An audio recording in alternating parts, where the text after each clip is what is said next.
Let's do it. Let's go live. Guys, breaking news tonight in the watch world. Swatch Group CEO Nick Hayek responds and offers his side of the story. He responds to the chaos, and you'll be shocked. You'll be surprised and shocked to hear what he says. All that and more tonight on the program. This is the original OC channel. I'm your host, OC, Smart Watch Talk for the Smart Collector. If you're watching the live stream right now, keep in mind that YouTube starts you from the very beginning. So if we're live, scroll all the way to the end to see if we are live. Let's take care of a couple of quick housekeeping things. The first one is let's crack open YouTube Studio so I have access to create polls and all that good stuff. YouTube Studio enabled. Awesome. Boom. Now, let's also drop the link. We'll drop the link for people to join the panel. Here is the panel link here. Boom. And let's pin the link. We did it. We did it. We'll let a few people trickle in here, and then we're going to get right to the news story. We have the full transcript of the interview between the BBC and Swatch Group CEO Nick Hayek. And you are going to be surprised at Mr. Hayek's response. Will you be pleasantly surprised? I'm not quite sure. I don't know. Let's see who's in the chat. I'm going to say hi to every single person who types in a comment in the live stream. That is I'll do my best. I'll try to do my best. First of all, first in the chat, Andy Lewis with his customary greeting from the Lone Star State. Howdy, y'all. Andy is a member and takes advantage of all the quirks and features of being a member of the channel. If you'd like to become a member, then I will drop the link or upgrade your membership. Make sure you do it from a desktop device. Desktop device only, guys. Memberships. Boom. Upgrade your membership today. Thank you for being in the chat and being first, Andy Lewis. By the way, upvote the live stream. Let's get to 50 likes. I'm not sure how we're going to do that with 3 people watching. 1, 2, 3, 4 people. We have 4 people watching. 4 people watching, but we're going to get to 50 likes one way or the other. We've got Doc Mick in Florida, a member of the OC channel in the chat. What's up, Doc Mick? We've got Original Mathis, moderator and member of the channel for 19 months. He's probably one of the oldest members, and he is co-CEO of the Watch Colony and Original OC channel networks, which makes him my boss. Handle Business OC, and don't forget to upvote. Thank you for reminding everybody to upvote the live stream. Let's do it. And we got Chris Hopper in the chat. What's up, Chris? Good to see you. And that's everybody. That's all 4 people who are watching. All 4 people who are watching have left a comment in the chat. We've got some, let's do this. Let's see. I've got an interesting article here before we get to the interview with Swatch Group CEO Nick Hayek. Check this out. Let me see here. Oh, if I can make this bigger. And this is, interestingly enough, from Hypebeast magazine. Hypebeast magazine. And they're the ones, in a way, who are partially to blame. I don't know, these hype sites that they have this thing called drop culture, product drop culture. I call it hoodlum culture. It's those two things are pretty much synonymous. Basically, it's where, you know, the people on SneakerX or SnorkX or whatever that X website is, or the that app. It's like, hey, yo, there's going to be like a sneaker drop of the new Pumas or K-Swiss. Is K-Swiss even a brand anymore? And at 10 a.m. tomorrow. And then all these hoodlums from all over like flood the store and create chaos. That's exactly what happened at the Swatch stores. So in a way, Hypebeast might be to blame. But check out this article from Hypebeast. Why are the purists so mad about the Swatch AP Royal Pop? Why are they so mad? Why are they mad? 5 experts give their takes on the disruptive collaboration. When whispers of a potential crossover between Audemars Piguet and Swatch first gripped the internet, the watch community braced itself for a wrist-bound bioceramic carbon copy of Gerald Genta's iconic timepiece. Instead, the resulting Royal Pop forwent the wrist entirely, dropping as a vibrant mechanical pocket watch. This polarizing choice instantly thrust one of horology's most coveted silhouettes into a firestorm of debate over brand equity and design irrelevance. And let's see what the experts said about it. Swatch and AP subverted expectations by dropping the Royal Pop as a pocket watch. What are your honest thoughts on this format? Let's see what the influencers had to say. By the way, hello to Leonardo DiCaprio in the chat. He's a member. And hello, Esoteric. Good to see you. Tom Chung. I think it's supposed to be Chang or Chong. Maybe it's Chung. I'm not quite sure. Representing Singapore Watch Club says, I actually think it's a very clever and very clever and elegant execution of the project. Oh, come on. Such bullshit. There was plenty of skepticism around whether a plastic Royal Oak wristwatch might dilute or even erode the brand's equity. By releasing it as a pocket watch instead, AP and Swatch signal that this is, at its core, a horological toy, something fun and lighthearted that introduces a new generation or demographic to mechanical watchmaking without taking itself too seriously. At the same time, I appreciate that there's still a sense of horological purity preserved through the use of a manual winding movement. If you hear any social media influencer characterize this collaboration as fun or accessible, it's BS. It's not fun. It's a toy. Number 2, making something accessible or less exclusive is not what we want in luxury. We want exclusive, and we want rare, and we want inaccessible. We don't want hoodlums to be able to get in line and flip our beloved Audemars Piguet timepieces. Banu Chopra, who is a mental healer and religious scholar, but also a watch journalist, said, my first thought about Swatch watches is that oh, here we go again. My first thought around Swatch watches is that they're meant to be fun accessories, sometimes even tongue-in-cheek. Therefore, anyone taking this seriously is far removed from the spirit of Swatch watches. That said, unconventional wearability almost certainly limits the audience. Most collectors still want something they can put on the wrist regularly, not just admire or use a couple of times, then put inside the drawer to be eventually forgotten. Shout out to Rose Paul, the person who coined the phrase drawer watch. I do think the format caps its mainstream long-term collectability, but it may also create a smaller, more passionate cult following. Historically, this collaboration will be interesting precisely because it broke the expected formula. Got Aussie Expat in the chat. What's up, Aussie? And we've got Vimal in the chat. What's up, Vimal? Vimal is a member of the OC channel.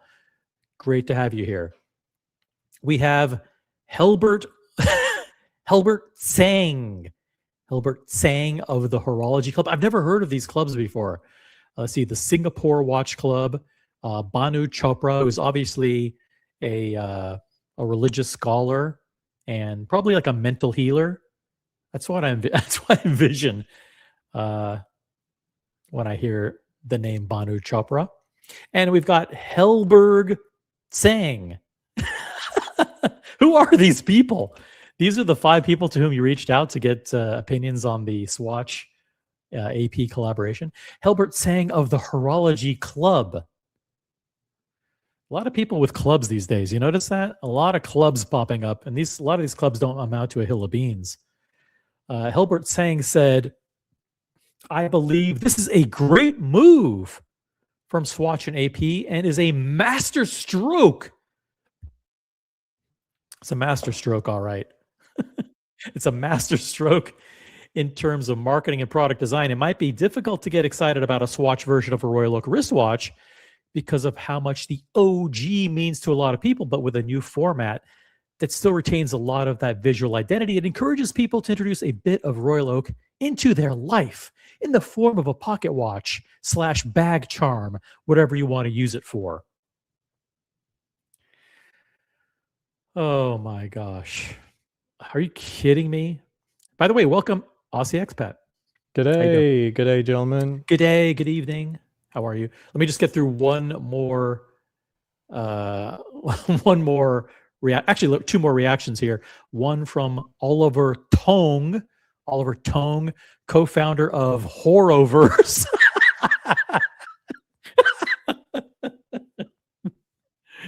Aussie, were you ever a member of Horoverse? No, I'm thinking of a different app, probably. there's a lot of watch community names out there that are like, clearly in your head this works, but it doesn't work. It doesn't. Yeah. Horrorverse, guys. Oliver Tong, co-founder of Horrorverse, Swatch and AP, really went for it by dropping the Royal Pop as a pocket watch instead of a wristwatch. Honestly, I like the idea of them subverting expectations. That's fun and keeps things interesting and brings up more discussions in the watch world. But when you attach that format to the price, it starts feeling more like an AP souvenir than a forever piece you're collecting for years. That said, I don't think weird to wear automatically kills collectability.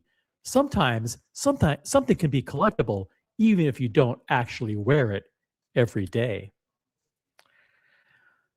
Oh my God, these reactions are hilarious. Yeah. And Francois Maurice Santucci, watch journalist, says, as the French-speaking Swiss say, and I'm quite fond of this expression, I was pleasantly disappointed, meaning a slight letdown, because like many, I had wanted a piece of the Audemars Piguet legend on my wrist, but also a genuine admiration for the boldness of this Royal Pop. The proposition is offbeat, daring.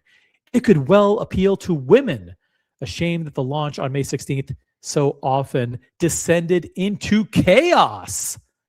What could hold the collection back isn't how it wears, in my view, but what lies inside, namely the movement, a very solid mechanical automated movement, but one that cannot be serviced. Aussie Expat, your reaction? It's easy. It would have been easier to swallow a non-response. What we had 24 hours ago was better than this. Yeah, I mean, to ignore, like, they knew what was going to happen. You could have done, as you point out, like wristbands or something like that. They knew what was on their hands. And look, I was in a city where things went well. But honestly, I think the only reason they went well is because Las Vegas isn't going to put up with this kind of shenanigans. and right. LVMPD stepped in and said, you can't have these people congregating here. The mall said, you can't have these people congregating here. We're not going to create a doorbuster thing. Well, you tell us how many watches you got. We're not going to cull the line after that. So their hand was potentially forced, you know what I mean, to cull the lines before they turn into thousands of rioting hoodlums. We've got St. Peter in the chat, who is a member. He says, very disappointing news about the Jizzler. So much wasted talent in this industry. We might be covering that story later in the show. I have a full article on Instagram about it, and I could simply reference you to that, or I might pull it up later. But yeah, that is a massive story breaking in the watch world about that influencer who was paid by the gambling site to basically promote $10,000 mystery boxes to his followers. And I'm assuming that many of them lost their life savings in the process, and he's being shamed for it publicly, and deservedly so. We got them all in the chat. Horology Club, Horrorverse. What the fuck is going on in Singapore? I don't know. I've never been to Singapore. I don't want to know, but how do you think, I don't know if you read any of these articles, Aussie, but apparently Swatch Group CEO Nick Hayek did an interview with BBC, that's the British Broadcasting Corporation, and you'll be surprised to hear his reaction to the hoodlum and criminal elements that infiltrated the product launch and the chaos, the massive chaos and violence that ensued. I guess I can't keep it secret any longer based on the headline here, courtesy of Watch Pro. Swatch Group CEO Nick Hayek insists the Royal Pop launch is a good news story. He thought it went off without a hitch. Yeah. Yeah. This is beyond delusion. I mean, he says, "Oh, we cooperated with the police." Like that's the high watermark of Swatch organization preparation. It's like, we cooperated with the authorities once they stepped in. Yeah, once there was massive violence in the crowd and people were being trampled and injured, then yeah. By the way, how did they help? How could you possibly help at that point? Yeah, I mean, these situations can happen by closing the store. Oh, well, okay. Well, I mean, yeah. Yeah. It's really like taking no ownership of the situation, and basically they're saying, like, we do it again. We do it again. They are absolutely. We're going to do it anyway. With what happened, listen to this misinformation.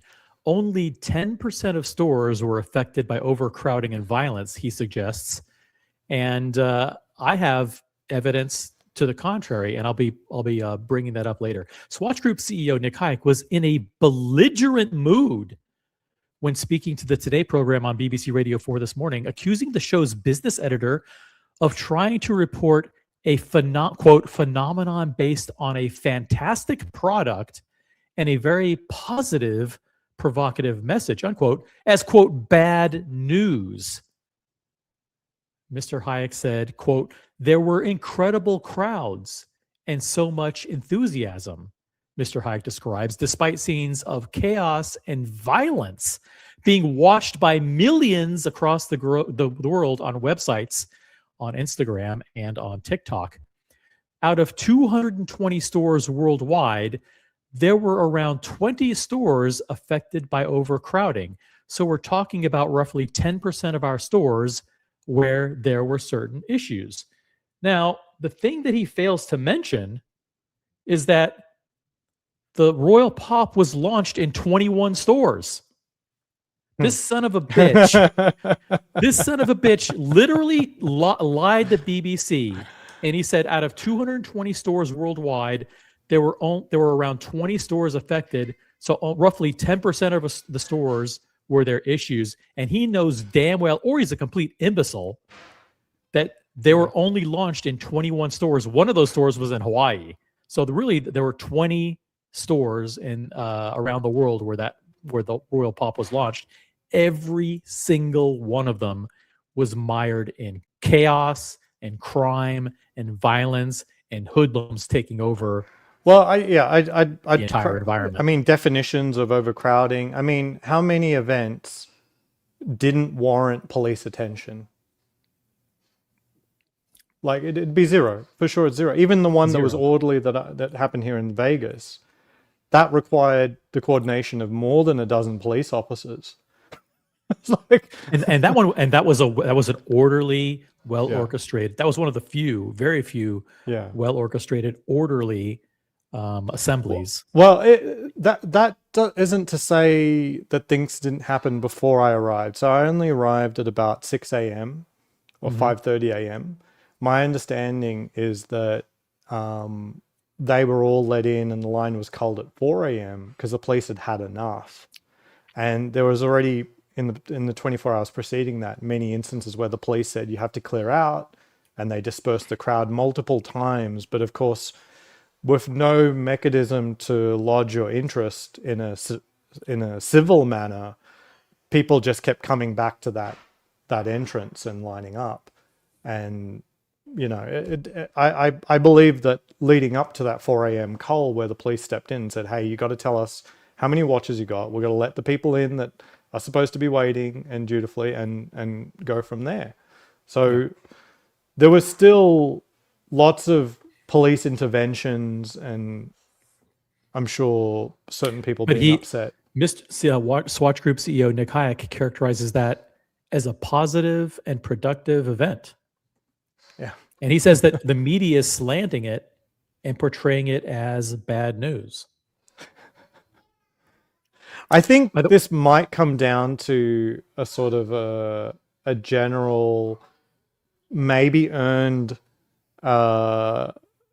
psychological trait of Swiss people, that they think that they're better than other countries and other people, and that these are just subhumans that we're talking about. Wow. I refer to them as hoodlums, which I don't consider them subhuman. I just think that we saw what the lines look like, right? I think I characterized it as if you saw the line outside of a soup kitchen, and it's Skid Row. That's what the line would look like. Well, I put like a little, not a YouTube short, because I only shared it to my personal Discord. And I showed me preparing to go to AP for a visit. And did you wear a bulletproof vest? No, I pull out my gun, and normally it's got the 12 round mag. Jeez. And I popped out and said, "No, this is AP." So I popped out and put the 21 round mag in, and now we're ready to go to AP.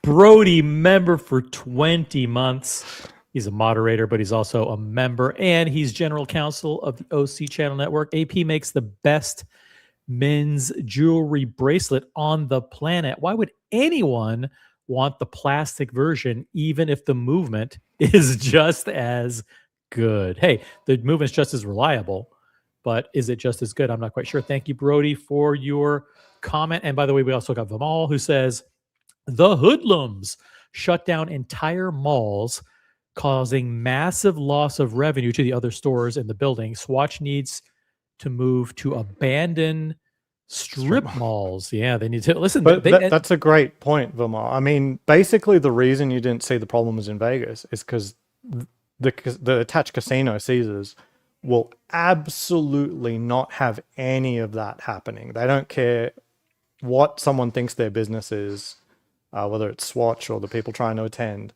You are not going to be able to congregate in the mall with camping chairs and waiting 48 hours and all that kind of stuff, no matter how much Swatch thinks this is a fantastic event for everyone. They did, and Swatch Group CEO Nick Hayek goes on to talk about their coordination with the malls, because there are a lot of Swatches that are in indoor malls, and he talks a little bit about their collaboration, which we'll get to in a second. Got John Lee in the chat as well. I want to say hi to John Lee, MD Chaz, St. Peter, everybody watching. Okay, let's continue on. So out of the 220 stores, 20 were affected. Yeah, there's all 20 that basically carried the watch. Mr. Hayek suggests that where launch events were properly planned, there was less trouble. I'm not sure where. Weird admission. Which location? To which locations he's referring. Quote, most of the authorities cooperated with us from the beginning, and most shopping malls did as well. Where there was cooperation from the start, things generally went well, he says. That's actually not true. In almost all of the shopping malls, there was overcrowding, there was chaos. The stores did very little planning. They didn't have numbered wristbands. They did not set expectations properly with the crowds. In some cases, you had hundreds, maybe even thousands of people showing It up. looked like for thousands. for 30 watches. And instead of issuing wristbands that were numbered and irremovable, so people could line up in consecutive order in a very orderly fashion, they allowed thousands and thousands of people to storm the mall, create havoc, resulting in a loss of revenue in the millions of dollars to their fellow store owners in the mall.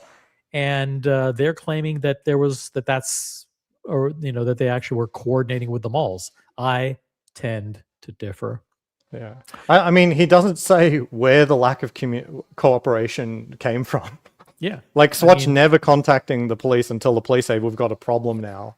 And then blaming if there was cooperation from the beginning, even though it's entirely their fault. It's entirely their fault. Here, quote, "We prepared everything." Yeah. We prepared everything. You are focusing on isolated events where there were huge, passionate crowds and many people wanting to attend. The first day is driven by passion. When you have thousands and thousands of people coming, naturally, you may also have some individuals who do not behave well or do not know how to queue properly, Mr. Hayek. Where's Brody? Can Brody step in? I mean, is this a statement you want to make without your lawyer saying that, one, he admits they knew that thousands would come and that inevitably there would be problems? That is called, I believe that's called gross negligence. It's even called willful. It might even be called willful misconduct. Brody, you're the lawyer. You can tell me the distinction between negligence and willful misconduct, and does this constitute willful misconduct on the part of the Swatch group? They knew that thousands were coming. They knew that some people would be unruly. And when he says some people don't know how to follow lines correctly. That's not what was going on here. What do you mean? There was a piece of tape on the ground. Some people didn't know how to stand in a line. No, these were hoodlums. They knew hoodlums were coming. They catered to, attracted, and appeased the hoodlums because they wanted headlines. They wanted headlines. And I've kind of half jokingly said, which one of these scenarios did AP want the most? So, violence at an event, someone getting robbed at gunpoint but not getting injured, or someone getting robbed and seriously injured or killed. AP and Swatch wanted these things to happen. And Ticker said on the show yesterday he believes Swatch engineered this to happen. Those are not my words; those are his words. But I wouldn't quite go that far. But other people have said that Swatch definitely engineered this and wanted. They wanted headlines, and if it meant assembling thousands of hoodlums and criminal element in order to storm the store, they're lucky that employees weren't hurt. They're lucky nobody was killed in a stampede. Dear Artifacts and the chat member for 19 months. Thank you so much for your membership. And he says, keep them honest, OC. We're going to hold their feet to the fire. Got McAllen Drinker in the chat. What's up, McAllen? Mathis says, no, there was no added security. No, there was not. Boxer Fans is in the chat. This fiasco proves one thing. The Trinity Gang just don't know how to behave. I'm not sure what he means by the Trinity Gang. When a new release is up for grabs, just saying. I don't know who the Trinity Gang is. I don't know what part of the country they're in. I don't want to make enemies of the Trinity Gang. So let's just... by the way, the views and opinions expressed in the chat and on the panel do not necessarily represent the views of Original OC, the Original OC channel, or Original Brand LLC. Brody says he has admitted to knowingly created a public nuisance. I think the other people in the mall should sue him for damages. It's obviously, why is he so defensive? I don't understand why the guy is so defensive. He got the headlines he wanted, and he's now trying to claim that nothing happened when we know that every Yeah, single store was was just consumed with violence and hoodlums, barraging the store, and almost in almost every single case, except for maybe Japan and Singapore, like the stores closed. They closed and they didn't reopen. They actually closed the next day for them to kind of let the violence dissipate. Dear Artifact 279 Canadian, we prepared everything for chaos. Thank you. And Brody reminds us, let's not let Ilaria Resta, Audemars Piguet CEO, let's not let her off the hook here. I don't know what do you want to hold her culpable for, Brody? Be interesting. I'm curious. I'm curious to know exactly what we should hold her culpable for. Maybe just approving a collaboration with Swatch in the first place. That's probably a fair point, right? So there are other businesses that have this problem, and I mean, we're not really that exposed in the watch space to these necessarily, but like, so Pokemon, there's been all sorts of things, but typically not like widespread chaos involving potentially 1,000 people at a time. Right. You know what I mean? Like, and they're doing their best. They take measures to try and make sure that these Pokemon stocks are released in a way that doesn't cause any problems. So they got no loitering allowed, and they do random drop-offs and stuff like that. So they do that. Well, but also other companies, especially during COVID, Best Buy would have like GPUs being, restocked, and you'd have people lining up outside. And so this style of real world delivery of these things doesn't have to be this friggin' crazy. You know what I mean? It just takes a little bit of responsibility. Not a little bit of responsibility, some planning. You see people lining up, you give them numbered wristbands, you attach them to the wrist. They're irremovable. If they're off the wrist, they get cut off at any point in time. They're void. And then you say, hey, listen, we're going to reassemble at 6 a.m. You're going to get in chronological order. The first 50 people who have, first 50 wristbands who are there, you're going to get watches. If you don't have a wristband 50 or higher, please, make your way home. That's it. It's done. We're telling you right now. So, turn AP into they turned AP into a hoodlum brand. Oh, okay. So Brody is blaming Audemars Piguet CEO Ilaria Resta for turning AP into a hoodlum brand. Not my words, but I think there are a lot of people who are feeling not happy with the direction of AP these days. Every time people aren't happy with the direction of AP, it's actually really consistent, and they don't realize that's actually who AP are. Like, they do the Spider-Man thing, the Travis Scott collab, all this, the particular influences that they suck up to. Like, their brand is actually very consistent. It's just that we think more of them than they do themselves. So Buchera does have a little bit of a watch week here in Vegas on Friday and Saturday at the end of this week. And I thought I would attend with this hat, and I've done my best to source one. I've done my very best to source one. I'll be at the cocktail party.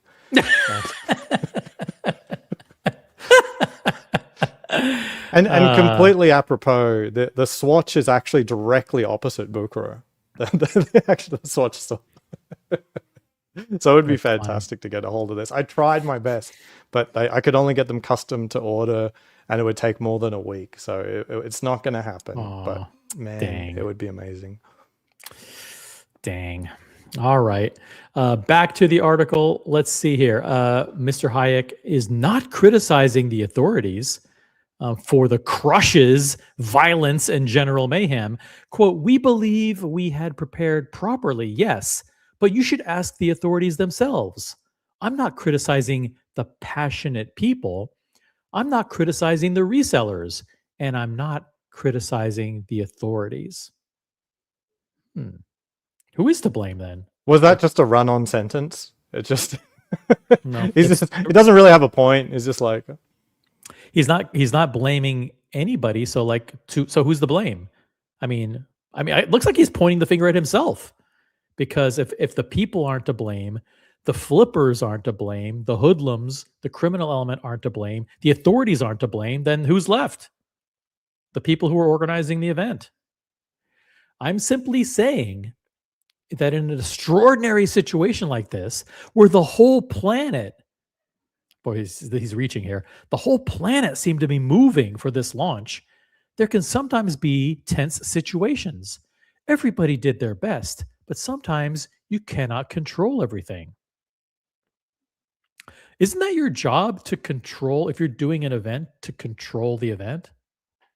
I mean, you can't control everything, but there's a lot. They didn't control anything. They didn't issue wristbands. They didn't set expectations how many pieces were available.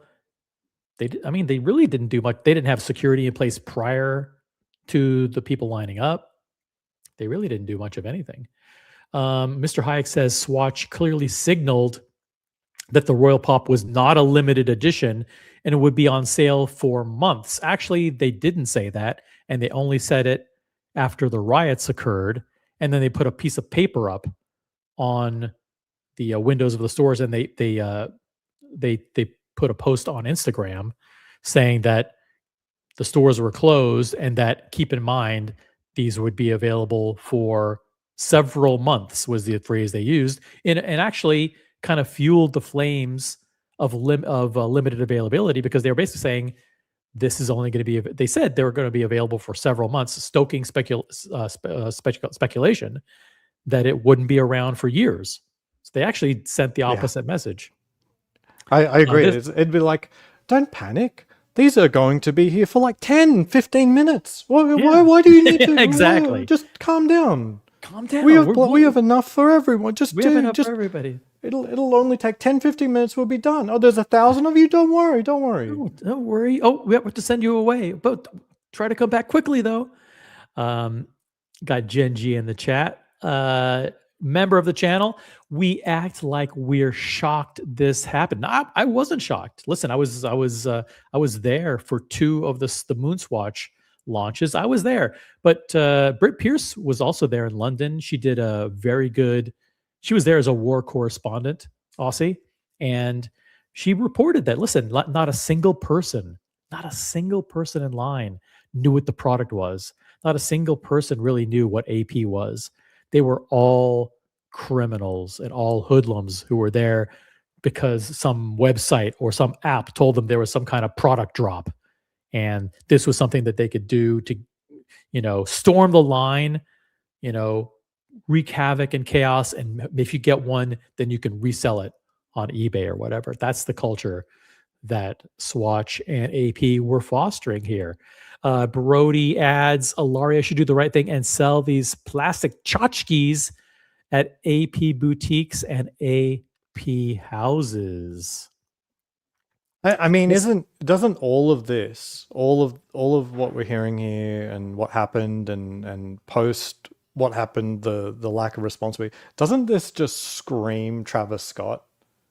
You know what I mean? Like, this is completely on brand. Like, for bad things to happen, not acknowledge it, take no responsibility, deflect, who cares? This is actually pretty hype, quote unquote. Like, this is actually pretty dope. Yep. And here's the actual message that they posted to their social accounts only after there was chaos and rioting. To all our dear fans worldwide of our AP Swatch collab launched on May 16th, to ensure the safety of both our customers and our staff in Swatch stores, we kindly ask you to not rush our stores in large numbers to acquire this product. Now, let me ask you, Aussie, whose responsibility is it to ensure that there's a orderly and peaceful process to line up at stores to purchase watches? Is that the responsibility of the public to say, hey, we're not gonna come to the stores. We're gonna launch our own apps and we're gonna launch our own social media message boards in order to coordinate when we as the public should decide to come to the store as to not rush in large numbers? Yeah, I mean, clearly, you should as an individual, you should choose not to be large numbers before coming. You should choose Yeah. not to. Well, Like, well, that's they're kindly clearly asking. irresponsible on your part as an individual. They're respectfully requesting that you not rush our stores in large numbers.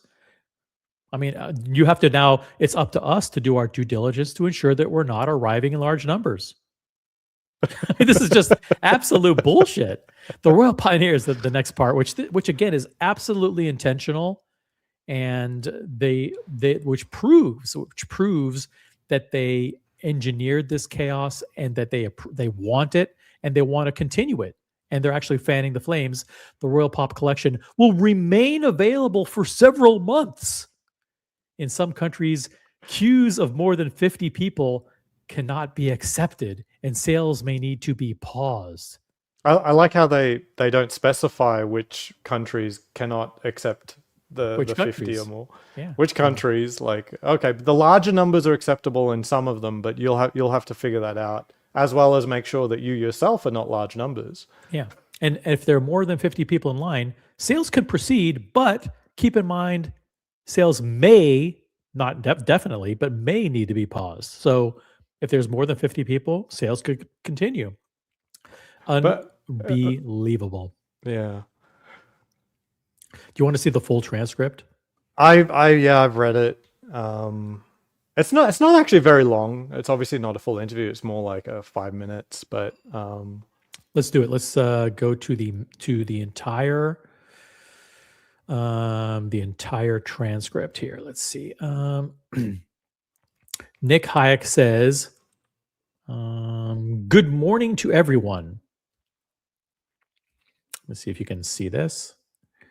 Okay, good morning to everyone. It was interesting that you mentioned some of the stores where there were incredible crowds and so much enthusiasm. Out of 220 stores worldwide, there were around 20 stores affected by the overcrowding. Manchester, by the way, will reopen today.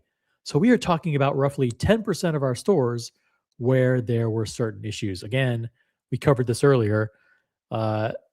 200 of their 220 stores didn't offer the watch. So basically every single store that carried the Royal Pop had, quote, issues. The rest went smoothly. Now, Aussie, is he intentionally lying, or is he absolutely clear? His staff didn't tell him, hey, by the way, we only made this available in 20 stores. What do you think? Which one is the case? Is he intentionally being misleading, or is he so completely out of the loop that he wasn't even briefed? It seems so well engineered. Like, either he's completely aloof, or this is like specifically put out as misinformation. It seems like to put out as misinformation is so cynical and ridiculous, but at the same time, like, I don't hold it past him, because there's no way he wasn't briefed in advance. There's no way he as CEO. Well, maybe the CEO of the Swatch brand would know, but maybe Nick Hayek, who oversees all of the brands, maybe he wasn't told that, hey, by the way, when we roll this out, we only rolled it in 20 stores at the beginning. So yeah, there'll certainly be an executive that's more in charge of, like, head of retail. Yeah, but when he was given these talking points, he's not thinking that, he's not coming up with this off the top of his head, right? He's working off a creative brief or talking points that he was given. Okay, like, by the way, when you're asked about this, just be sure to tell them it was only in 10% of our stores, right? I mean, this is intentional. Yeah. The rest went smoothly because people are passionate, and that is what's happening here. Yeah, that's exactly what's happening. People are passionate. We're seeing a phenomenon based on a fantastic product and a very positive, provocative message. And all of that is just a flat out lie. People don't give a fuck about the product. It's not a fantastic product, and it's not about a positive message. It's about the hoodlums taking over these lines, attacking these stores, scaring good-hearted, true watch collectors from coming down because the criminal element had taken over the atmosphere, and the flippers and the hype beast culture basically completely commandeering the event, the product launch. And that wasn't a positive, or it was provocative for sure. It wasn't positive though.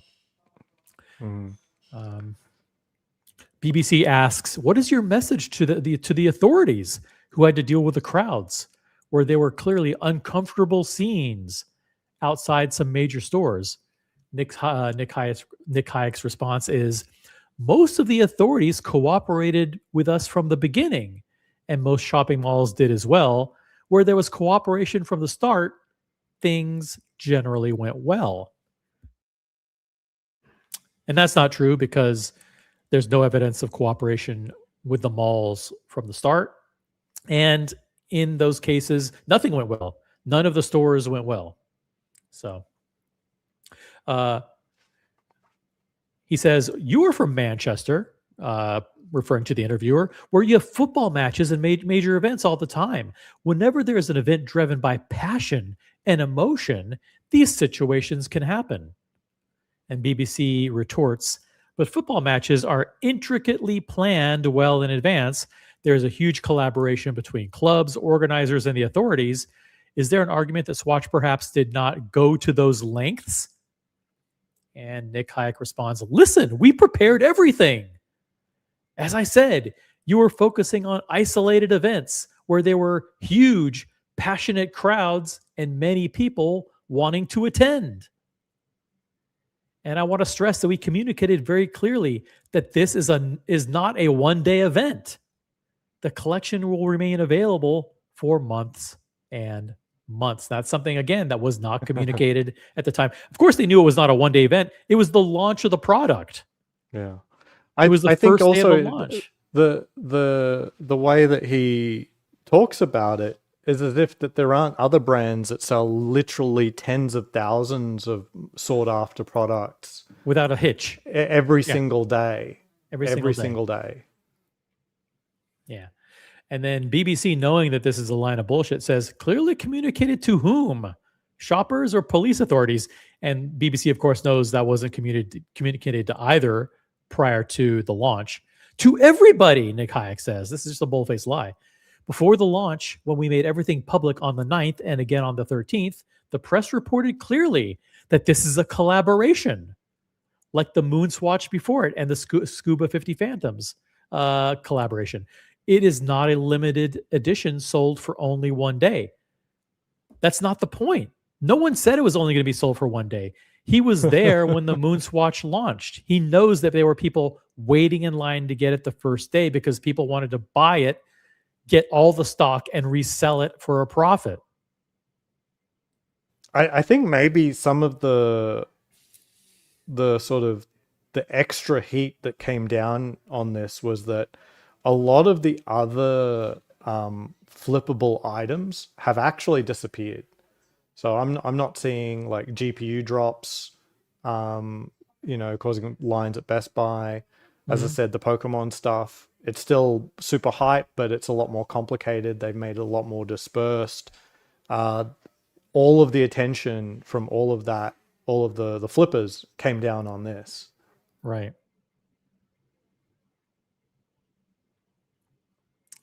Let's continue on here. Let's see. Okay, we launch on the first day, and then the watches continue to be available for months afterwards. We also saw crowds in 2022 with the Moon Swatch launch, but people were then able to continue buying the watches over time. So again, he admits that he knew what happened during the launch of the Moon Swatch in 2022. BBC says, why do you think things normalized after the first day? Nick Hayek responds, because the first day is driven by passion. When you have thousands and thousands of people coming, naturally, you may also have some individuals who do not behave well or do not know how to queue properly. He knows full well that it wasn't just some individuals. It was nearly 100% of the people in line who didn't know what the product was, didn't care about AP, didn't care about watches. These were people who were directed there because they were told there was a product drop that you could buy on the first day and flip for over retail. It's not about people not knowing how to line up. This is about attracting a hoodlum element intentionally to create headlines and to create publicity. BBC says, asked the question, are you suggesting the authorities were slow to react? Did you give them all the information you had? Did you expect thousands of people to arrive and think the authorities would just simply handle it? Nick Hayek says, we believed we had prepared properly. Yes, but you should ask the authorities themselves. I'm not criticizing the authorities. What? He just smoked that question. He's just gone. You know, yeah. It's like, yeah, I know I said we cooperated from the beginning, but in terms of actually cooperating from the beginning, I can't tell you that we did or we did not. I think you're searching for somebody to criticize. I'm not criticizing the passionate people. I'm not criticizing the resellers, and I'm not criticizing the authorities. I'm simply saying that in an extraordinary situation like this, where the whole planet seemed to be moving for this launch, there can sometimes be tense situations. Everybody did their best, but sometimes you cannot control everything. Actually, what the BBC is intimating is not criticism of the people or the resellers, but the criticism of Swatch. We're criticizing your company for the poor handling, poor communication, poor planning, poor execution of this product launch. What are you not understanding? All these questions are directed at you, not the authorities, not the people in line.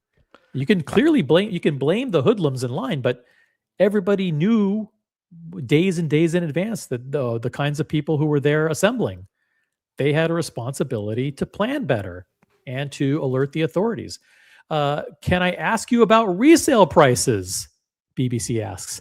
When you see the watches being resold online for so quickly for such huge sums of money, does that concern you? Nick Hayek, no.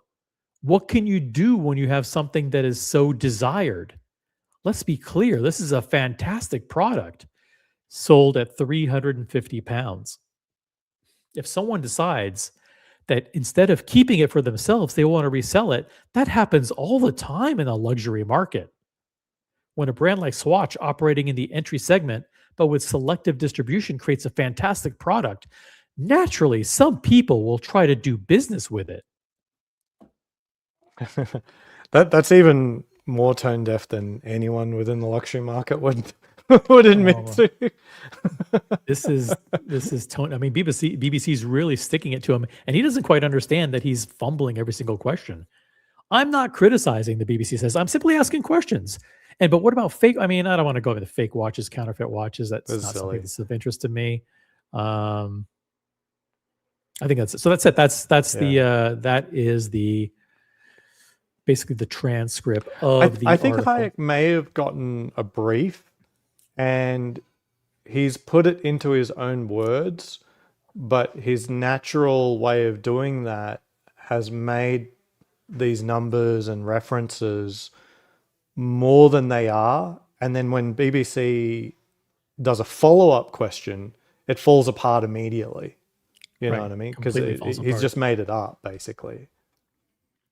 Here's a pretty interesting video that I saw. This was Reem Sultan, who goes by Reem the Dream on social media. She's one of the 47th Street influencers. And she did a short video about this, about her process getting a hold, because a lot of the secondary dealers on 47th Street, they got a hold of these watches. They wanted to be able to go on social media and say, listen, we've got some of these watches. So it made sense for them to pay $1,000 or $3,000, to have them on the first day. So they could create social media buzz that says, hey, like if you want watches, come to me. I always have watches first. So I get why they, from a business perspective, wanted to be some of the first people to have these watches. Let's do this video from the beginning. Feel free to interrupt at any time. Just shout pause. So this is just a scene of passionate people who are orderly assembling, who some of them just don't understand how to queue properly. Aussie.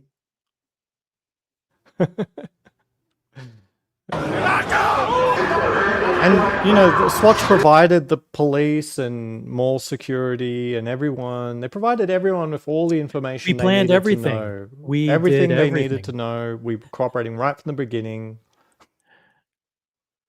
There should have been security at every Swatch store 6 hours before they opened. Actually, there should have been there 3 days before. Yeah, I 3 mean, there days should have been before. a police presence there. Swatch should have been planning this days and days in advance with stanchions, with lines, with security, with wristbands, setting expectations. Well, that's the execution of the plan. The plan should have been in there many months prior, and that is the actual execution of the plan. So this is not something that you go, oh, let's get some wristbands out on the hour that people show up. That's not planning. You know? I remember I've told the story on a previous live stream. I went to the Howard Stern book signing in Los Angeles when he did Private Parts or Miss America or one of his big books, and 30,000 people showed up for the book signing. It was 11-hour book signing. We got there 4 in the morning. You know, we were there for 8 hours or whatever it was in line. It was extremely orderly. It was very efficient. You got wristbands. You got number. Everything was done proper. So they, people know how to do events. These guys didn't know how to do it, and the allegation is that they knew what they were doing. They wanted scenes of chaos because they knew that the scenes of violence and of chaos would generate mainstream news coverage. D Wood is in the chat. We've got Ryan Hofre in the chat. What's up, guys? Nice to see you. We got Watches and Wheels. What's up? Oh, Watches and Wheels talked about Riemann and Company. I'm going to play that video just as a matter of fact. So let's get right to it. The scenes from... Sorry, I just got some breaking news. Just a quick interjection. Okay. You know Heart Attack Grill in Las Vegas down Fremont Street, where you can weigh yourself and then get spanked by women in nurse costumes? Apparently they're not renewing the lease. So I'm going to try figure it out. So everyone comes to Vegas in the next 2 weeks or so. A Heart Attack Grill is closing down. That is heartbreaking news for those who are familiar with that establishment. Let's continue on. Scenes of chaos in New York City, guys.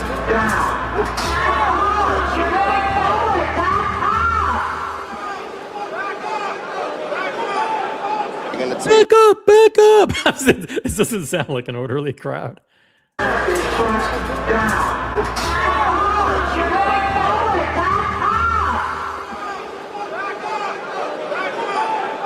gonna tell you to go around, and when you go to that area, they're gonna tell you to go around again. They playing this game. I just went through both sides right now. Yeah, so everyone that's here at this point can get in, and we had someone here waiting for 3 days straight, and he's on that line. So now we're gonna try to figir out how. So she pays. So in other words, she paid someone to be in line. That's what I'm guessing here. She looks a little puffed up. Honestly, like her cheeks. Do you know Reem on social media? I remember when she popped up, but I haven't seen her in months. But this could just be, wide angle lens, Could be a wide angle lens. Definitely a lot of Botox going here, but it looks like there's a lot of filler. Like her cheeks are all pumped up like a chipmunk.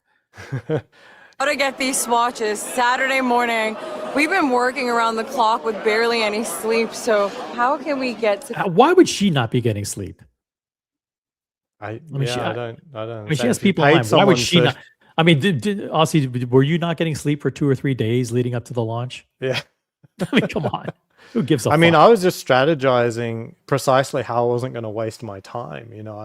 I'd be pinging people that went on to Strip. Did you see a line there? Is there a line there? What's happening? Can you talk to the thing for me? I had people doing my homework for me, so I wouldn't waste more than 10 minutes of my time. Yeah. And these dealers are very shrewd. They had people in line, and in some cases, the accusations are that they actually had paid off store staff to get allocations of watches. That some of the staff, remember, who works at these places, generally young people in their 20s.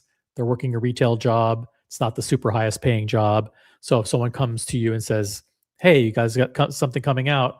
I want to, can I get a couple of these? I'll give you $1,000." Who's holy shit, $1,000?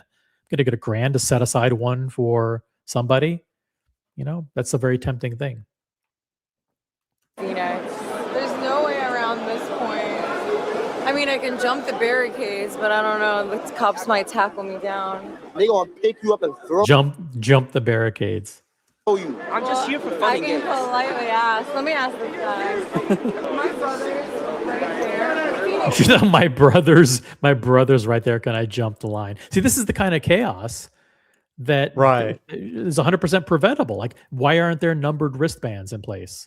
Yeah. What, you And know? and normally at these lineups, what truly pisses me off as someone that respects queues is that they're often populated by chairs for most of the time, and there's not actually people waiting. And my instinct is to go in there and just rip all the chairs out and say, "Hey, you've got your rightful place in line." But honestly, it's not my place to interject myself in such situation. And there's people there that are completely unsavory who think it's their payday that you're ruining, and not just you making sure that people aren't effectively cutting by putting lawn furniture instead of people in a line. Now she's like proposing to do that, but imagine someone unscrupulous that wants to cut the line. You know what I mean? Who's going to stop them? You know, and basically Swatch has created that environment. It's awful. Let's see what happens. She's trying to jump the line, and she's lying, of course. Maybe she's not lying. She's saying, my brother's right there. You can interpret that however you want, Aussie. Let me ask this guy. My brother's right there. Phoenix, can you raise your hand? And we're doing content. I'm gonna tell you why it's not gonna work. Because he's gonna ask. No. They're gonna ask about his verification. He brought 2 seats back here. How the fuck he end up there? It's fun and games. Do you think this kid is an actual watch enthusiast? Do you think he actually knows what the product is? Is he the one person out of thousands that actually decided, like, hey, I like Swatch. I think I'm gonna show up and see what, and look at this guy. He's got the how do you think he's gonna fare in this crowd? Back here. How the fuck? What's amazing in this video is the amount of police officers and physical barricades and street area basically being dedicated so that Swatch can catfish literally hundreds and hundreds of people, because they don't have enough watches for all these people. But you know what? Let the line grow. Let it grow. And let them generate a tax bill in the hundreds of thousands of dollars for the taxpayers of New York City. And Swatch can reap all the benefits in terms of free publicity on the backs of the hardworking NYPD and the taxpayers. Right. And it's literally just for publicity. This isn't for increasing actual sales. Like, it's not these people are in the process of actually conducting commerce, and this is just what commerce looks like. Like, that would be a legitimate use of police resources to secure the orderly, traffic of retail establishments. But this isn't actually that. They're not even selling watches to these people, and It's never the will. opposite. Aussie, it's the opposite. It is the Swatch Group benefiting from free publicity at the expense of the taxpayers and the other retail establishments and the other tourists and commerce goers and everybody in the area who are being negatively impacted by these crowds and the street, the traffic diversion and all the stuff that's going on here. They wanted this chaos regardless of the impact to their neighbors in the malls and their surrounding retail establishments, and not to mention the tremendous inconvenience to the people who actually want the watch. They never actually got to get it because of the situation that Swatch created. It's fun and games. It's not a fun and games. Mute the mic. This shit is not fun and games. Ooh, mute the mic. This shit is not fun and games. In other words, this is deadly serious. It's not a fun and games. Mute the mic. This shit is not fun and games. Benny's Gold here. Snake Boy. He's trying to sell. All right, so look, the people here. Let's do a roll call. We've got Benny's Gold, and we've got Snake Boy. Benny's Gold here, and also joining him in line is Snake Boy. these two because he was able to get it. Apparently they have 60 left in the Swatch store, and he wants to give him a bar of gold for 2 watches. So I'm about to get 2 for an ounce. You know the price. You know the price of a bar of gold, right? A bar of gold is 1 ounce of gold, right? So, Well, they're saying a bar could be any denomination unless you're talking about what do you call it, like the good deliverable bars, which are what if it's a astronomical. 99.99 24 karat gold bar? That's an ounce, right? Well, it can be anything, but an could be ounce is anything. a good one. Yeah, a troy ounce is a good one. What is it, like 4,000?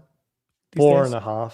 4.7, So that would I be think, like maybe. Okay, that's a pretty good profit for these guys who just bought 2 watches for $420 a piece. Yeah, but I mean, think for a second. trade. 420 pre-tax is actually a pretty sizable amount of money. It's a ridiculously It's like big $500. Yeah. If you want 2x, it's 1,000. But 2x is not a crazy multiplier. I mean, the moon watches were much higher, if I recall. But yeah, it's already a lot of money. I mean, I don't think I'd buy one if I had the opportunity. Like, I now have some rapport potentially with the Swatch manager in Las Vegas, and maybe they would offer me one. I would say no. I'd politely say no. It's 420 for this thing is probably too much. I think you can get one for 200 in a few months when people realize it's really has no point. and be happy with it, at 200. It would be okay. Right. We have a comment from Jen G here. Let me find it. It was a pretty good one. It says, one of these kids is not like the other. Thank you very much. I'll just leave it at that. We've got Dear Artifact who says, Snake Boy has passion. Thank you very much. And we have a comment from Vamal, who's a member of the channel. Flamingo Blue highlighted comment. OC, they all look like AP Royal Oak owners. What you mean? Actually, maybe you're right. Maybe you are spot on there. Got Esoteric in the chat. What's up, Esoteric? Got Julius Caesar in the chat as well. And we got Ryan Singer reminding everybody to upvote the live stream. Thank you, Ryan. Let's continue on here. Dear. This is setup. It's fun and games. It's not a fun and mute the mic. This shit is not fun and games. Benny's gold here. Snake Boy. He's trying to sell these 2 because he was able to get it. Apparently they have 60 left in the Swatch store, and he wants to give him a bar of gold for 2 watches. So I'm about to get 2 for an ounce right now. Two for an ounce. So if an ounce is 4,700, that would be like over $2,300 each for these for each one. It's pretty good. Pretty good. Gold is at 4.5 at the moment. 4.5. Okay, so 2,250. So let's say these watches are 450 with tax. That is, that's a pretty significant profit. For an ounce of pure gold. He want to trade 2 for an ounce of gold. 2 of them. Yo, you know what the ounce of gold is? Gold for I think that was Snake Boy's financial consultant. There. 2 of them. Yo, you know what the ounce of gold is? Gold for Carat gold? No, 24 karat. 24 karat. Oh, now let me get that. Hold on, mind your business. This is mine. I got a J2. He has a few. All right, we got the watch. You got the watch?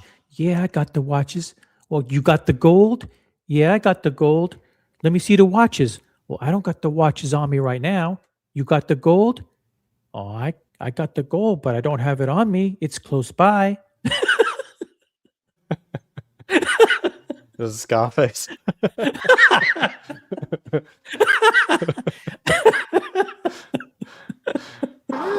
with the... How much? No, this the black and white. Oh, fuck. Who's got the white? That's a good one. There's one of them that I like, and it's the white one with the black bezel. Oh, okay. Because the got the what? guy I interviewed first in line in Las Vegas, he wanted the white and black. I think Yeah, there this- must have been some sort of consensus that this is the one to get, because it didn't strike me as the one to get. I think the white one with the Well, it's- rainbow markers is the one. Yeah, to that's get. a good one too. That's a good one too. Orange and blue. By the way, those the ones with the fake rainbow bolts are apparently piece uniques because they're whatever 8 colors of bolts, and those are dropped into those slots randomly, so no two are alike. What? Actually, why don't you do the calculations, because I know you're Aussie-tistic, Yes. and you should be able to figure out if Yeah, there are yeah. 8 bolts and all they're 8 different colors, which I don't know there are 8 different colors, I'm assuming. And each one is like each watch has a randomly put in how many watches, So how many there permutations are 8 there. colors. How many indices are actually chosen like that? I think the indices might be fixed colors. It's just the bolts themselves that are Oh, the bolts. So there's Yeah. 8 bolts and 8. 8 colors, yeah. And then they're not put in the same way every time. They're just whatever ones land. There's 16 million combinations. 16 million. So in other words, everyone is a piece unique, because it's mathematically impossible, basically, to get 2 identical ones. Well, actually, the calc is a little lower than that because let me work it out. You're Because you doing can't this in have your- no bolts. There's no option for no bolts. There's no option for no bolts. Yeah, you're doing this in your head, or No. you're So actually, it's about wait a 10 minute, you're using million. a pencil? Yeah, 10 million. I just a calculator. Yeah. Okay, I thought you were going to just do it in your head. I mean, I'm disappointed. Yes, he's Aussie-tistic.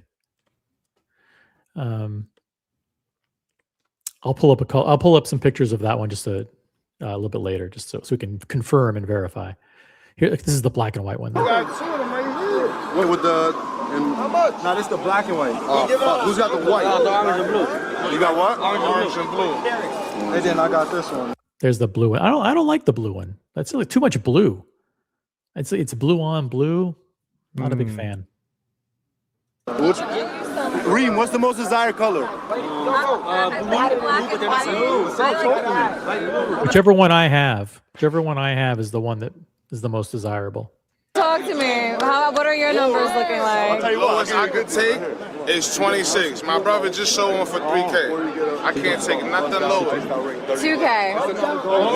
2,600. Ooh, Ream counters with 2,000. it's an ounce of gold here too. 2,000. I'll buy those. 2,000 each. He's buying 2 for an ounce of gold. That's 25 a That's pop. 22.50 a piece, no? Exactly. So that's why He does the math better than she does. She goes, This "It's is kind 25." of fake though, right? Because this is top of the market, and these are dealers, right? Yep. So And they they're need to be gonna- able to make oh, a profit. So yeah, this is well- all fake. Yeah, but dealers, I mean, don't mind overpaying on the first day for bragging rights of having them and making videos and saying, "Look, I got this, come and get it." You know what I mean? I mean, Okay. for them, this is just, I mean, to spend $5,000 on marketing so they can do a video saying we have it. Okay. You know, so gold, that's 25 a pop. it's 25. Let's see. Let's do the math. 4,500 divided by 2. Yeah, that's 25 a pop. She's a whiz at math. 250 a piece, no? Exactly. So that's why Okay, 22. Okay, I exactly. want a price match. I would do it.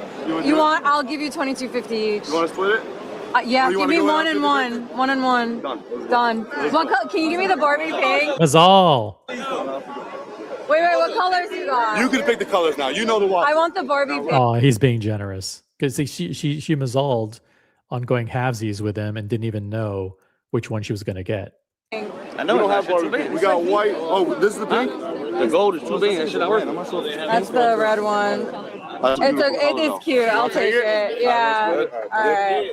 10, 20, 30. I'll sell you. Yeah, it's not. Don't worry about it. Yo, They're 2,500 on Stadium Goods. So we got a math thing here. So to do combinations, you actually take the variations to the power of the number of slots. So that would give you 8 to the power of 8, which is 16 million. However, you can't have one of these things without all 8 filled. So 8 to the power of 7 combinations are not possible. So which is about 2 million. So it's 16 minus 2 million roughly is where you end up with like 14 million combinations. It's a lot because there's a lot of colors and there's a lot of slots. It's like thinking of like a password that has eight potentials of 8 in there. It's not an untractable number that a computer couldn't whip them out in 1 second, but there's certainly it's in the millions of combos. Millions. Let's see. I'm trying to pull up a picture that shows all the different colors of the. Hold on here. Open image. I think you're right. It is 8 different colors, and it must be a manufacturing problem potentially to try and actually do the colors consistently. Like to do it as pictured means you need to bin a machine to go from 8 different lots. Yeah, and but it's easy just to jumble them all up. yeah, but isn't it complicated too to make sure that a second color doesn't that a color doesn't appear more than one time? Oh, are you saying that they limit it, that the same color can't appear more than once? Correct. Yeah, correct. Yeah. So it looks like you have beige, yellow, green, white. What are these colors? I need to get a better picture. Hold on. Let me get a better picture. Okay. I thought it could just be 8. Like I thought like no, you could roll all yellows. Like that would be possible. That would be more interesting. Swatch, Royal, Pop, Rainbow. Let me see if I can get a nice big image here. So I think Doc Micken's formula would make sense if the colors can't be repeated. So 40,000 combos. 40,000. Yeah. Okay, let me open this up in a new tab.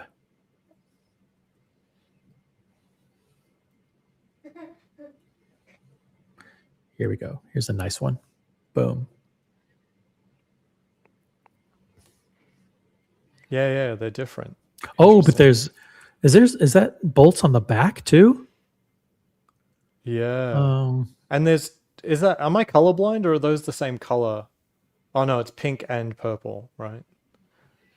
Next to each other. It looks like there is a orange, a light blue, a dark blue, a tan, a green, a yellow, a blue, and a purple. Something like that. Yeah. Yeah, and they're not color coordinated with the indices. Yeah. I think it's cool. That's cool. Back to the action.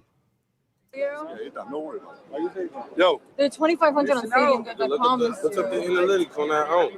Look, they have Real Clear Shop APs, and they have the lanyard. And oh shit, they went up already in price. What is this? Is this the Swatch site? What is this? No. Is this some kind of third party? I wish I could see it because she's clearly got it on Safari, so the website is there. It doesn't look like StockX. I don't know what website that is. No, I'm looking at the top. It says, I can't zoom in on it on my platform here. I can usually do that though. Yeah, it looks like the something quality is goods. way too low. Something goods at the top. Stadium Goods. I think it looks like. I think it looks like Stadium Goods. Let me see if that's actually the thing. Stadium Goods. Let's stadiumgoods.com. I like StockX because they give like price charts and price history, which is interesting. I've never tried Stadium Goods. I'm not familiar with this. I literally have never heard of it until right now. It looks like a website with tons of shoes on it. I'm assuming she's went to a collectibles section where they have lanyards. Oh, it looks like they have Labubus and chrome hearts and all kinds of stuff. Oh yeah, and they have the whoa. Here we go. Holy moly. Did you get to the 4,200? 4,221 here. Wow. Yeah. I'm gonna check StockX. Does that hold up? Stadium. I don't want to promote this company, so Yeah. let's just get at it. Oh, okay. On StockX, I think no, you can get black and white for 1,500. So why Stadium Goods is way cheaper than StockX? So StockX has buy now for 1472. Stadium Goods are way more 100 expensive. Way more expensive. Yeah. Yep. Last sale was 1,500 on StockX. Guys, if you're watching the stream right now and you have jewels that can be redeemed or in the chat, please redeem them for the channel. Like if you have jewels, just give them all into the chat. If you know what I'm talking about, there's some of you who have access to jewels, JEWELS, not Jules, Watch by Jules, the TikToker. But there's this thing that YouTube is doing with jewels. If YouTube gave you free jewels, please use them now on the show. Thank you. Hot Watchers in the chat. Hello, Hot Watcher. Got Tickle My Talk. Anybody else that I missed? Like to say hi to everybody. Yeah, I mean, 1,500 doesn't seem crazy. Yeah. If they have it. The problem is, do they really have it? Well, on StockX, they do. My understanding is like they're a little bit higher touch than say Chrono or something like that. Also, let me ask you. Let's be real. If they've already dropped to 1,500 and they've only been out for one day, that's not a good sign. But the light blue with dark blue dial, the one with the 3 o'clock crown, that's on StockX at 3,000. And And because I people think are thinking that because the crown is at 3, that they're somehow going to be able to make a strap or something that transforms it into a watch or something wearable on the wrist. I think that makes sense to me, that those two with the 3 o'clock would be the highest consistently. Oh shit! They went up already in price.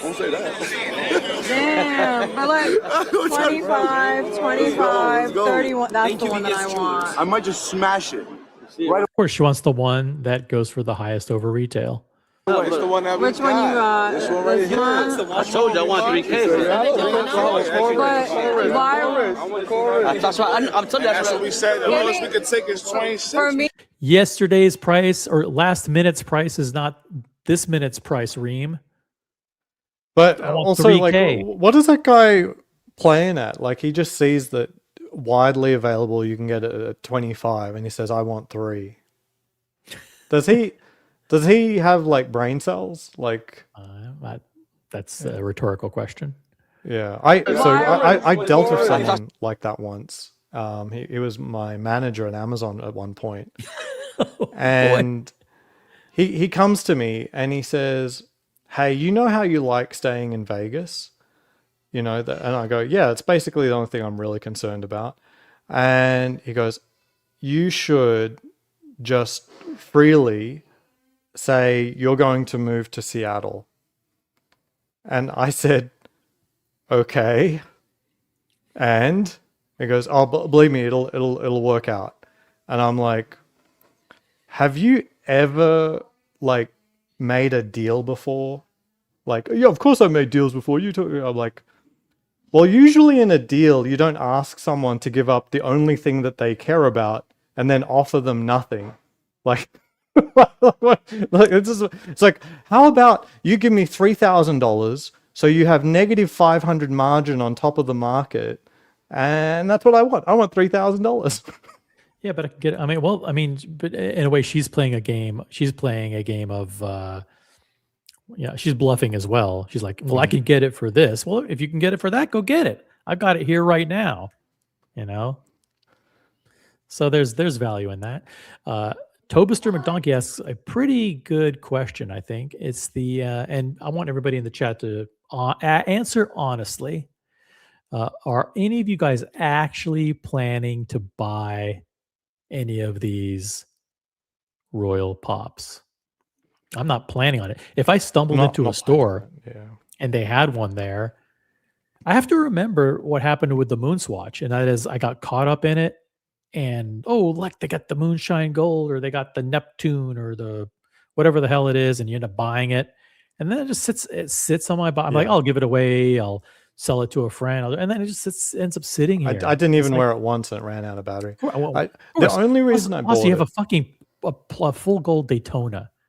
You know, why would the people watching this channel are smart watch collectors? These are people with amazing collections. I met a guy in Los Angeles, by the way. Shout out to, I don't want to say his name. He has 170 watches, okay, including 26 vintage Rolex. Okay, I mean the multi-100,000, multi-million-dollar 26. You think he's gonna walk out of his house with a fucking moon swatch or one of these plastic watches? Hell no. He was wearing a pre-Daytona Cosmograph on the wrist. Okay, that's the people watching this channel. Come on, no one's gonna buy this stuff. It's a waste. I mean, and I understand there's some people who are so wealthy that for them throwing away $500 is nothing, just for the fun of saying they have it. I get it, and they put it on the thing. It's like, yeah, I got it, but it's such a waste of money. Yeah. I mean, the reason I got the moon swatch is because they treated me like a VIP. Like if it was simply made available to me, I wouldn't have bought it. But they were telling people in the store that they don't have them, and then she recognized me from the videos that I was doing, and then she goes, "Oh, actually, do you want one? Which one?" And I'm like, "Okay." And then she came out and was secretly in a bag and stuff like that. And it's only because they treated me so well that I end up buying one. The same would have to happen for this, and it would have to happen before the cocktail party at Bucharest on Saturday, so that my wife can flex it on her handbag. But beyond that, I'm not keeping it in a drawer for summer long before we get to the next event, and by then it's passe. I do it for a flex, and if they treated us well, that's the conditions. By the way, if you want to learn. If you didn't have a chance to make it to Geneva Watches and Wonders, and you're curious about all the hottest releases from Elise Nardin, Armin Strom, Tudor, as well as looking at the entire Rolex CPO collection, join us, and by us, I mean Aussie Expat, for Bucharest Watch Week this Saturday and Sunday, I believe, right? March 22nd and 23rd, something like that. Is it Friday and Saturday or Saturday and Sunday? One of those 2 days. Just Friday and Saturday. And Friday is really just a Tudor thing. So then definitely don't go on Friday. Just Saturday. This Saturday, Bucharest Time Dome in Caesar's Palace Forum Shops. Go see Aussie Expat. He'll be participating on a panel there. He'll be the panel topic is the watch world implosion, friend or foe.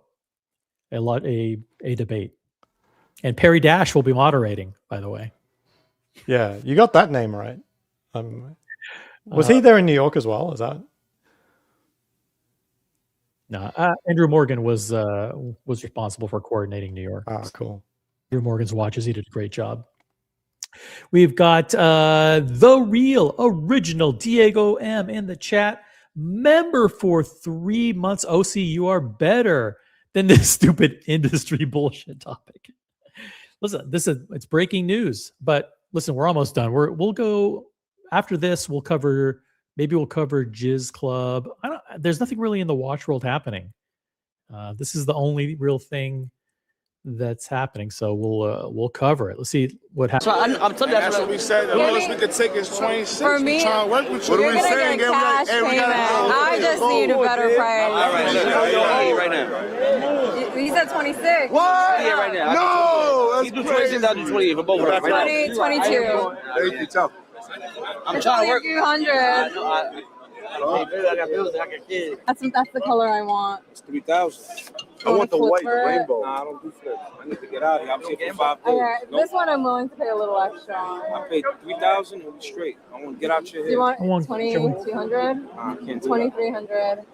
You won't budge, would you? I could work with you, but that's too low. All right, so I'm at. Meanwhile, dozens more swatches are being sold right behind them.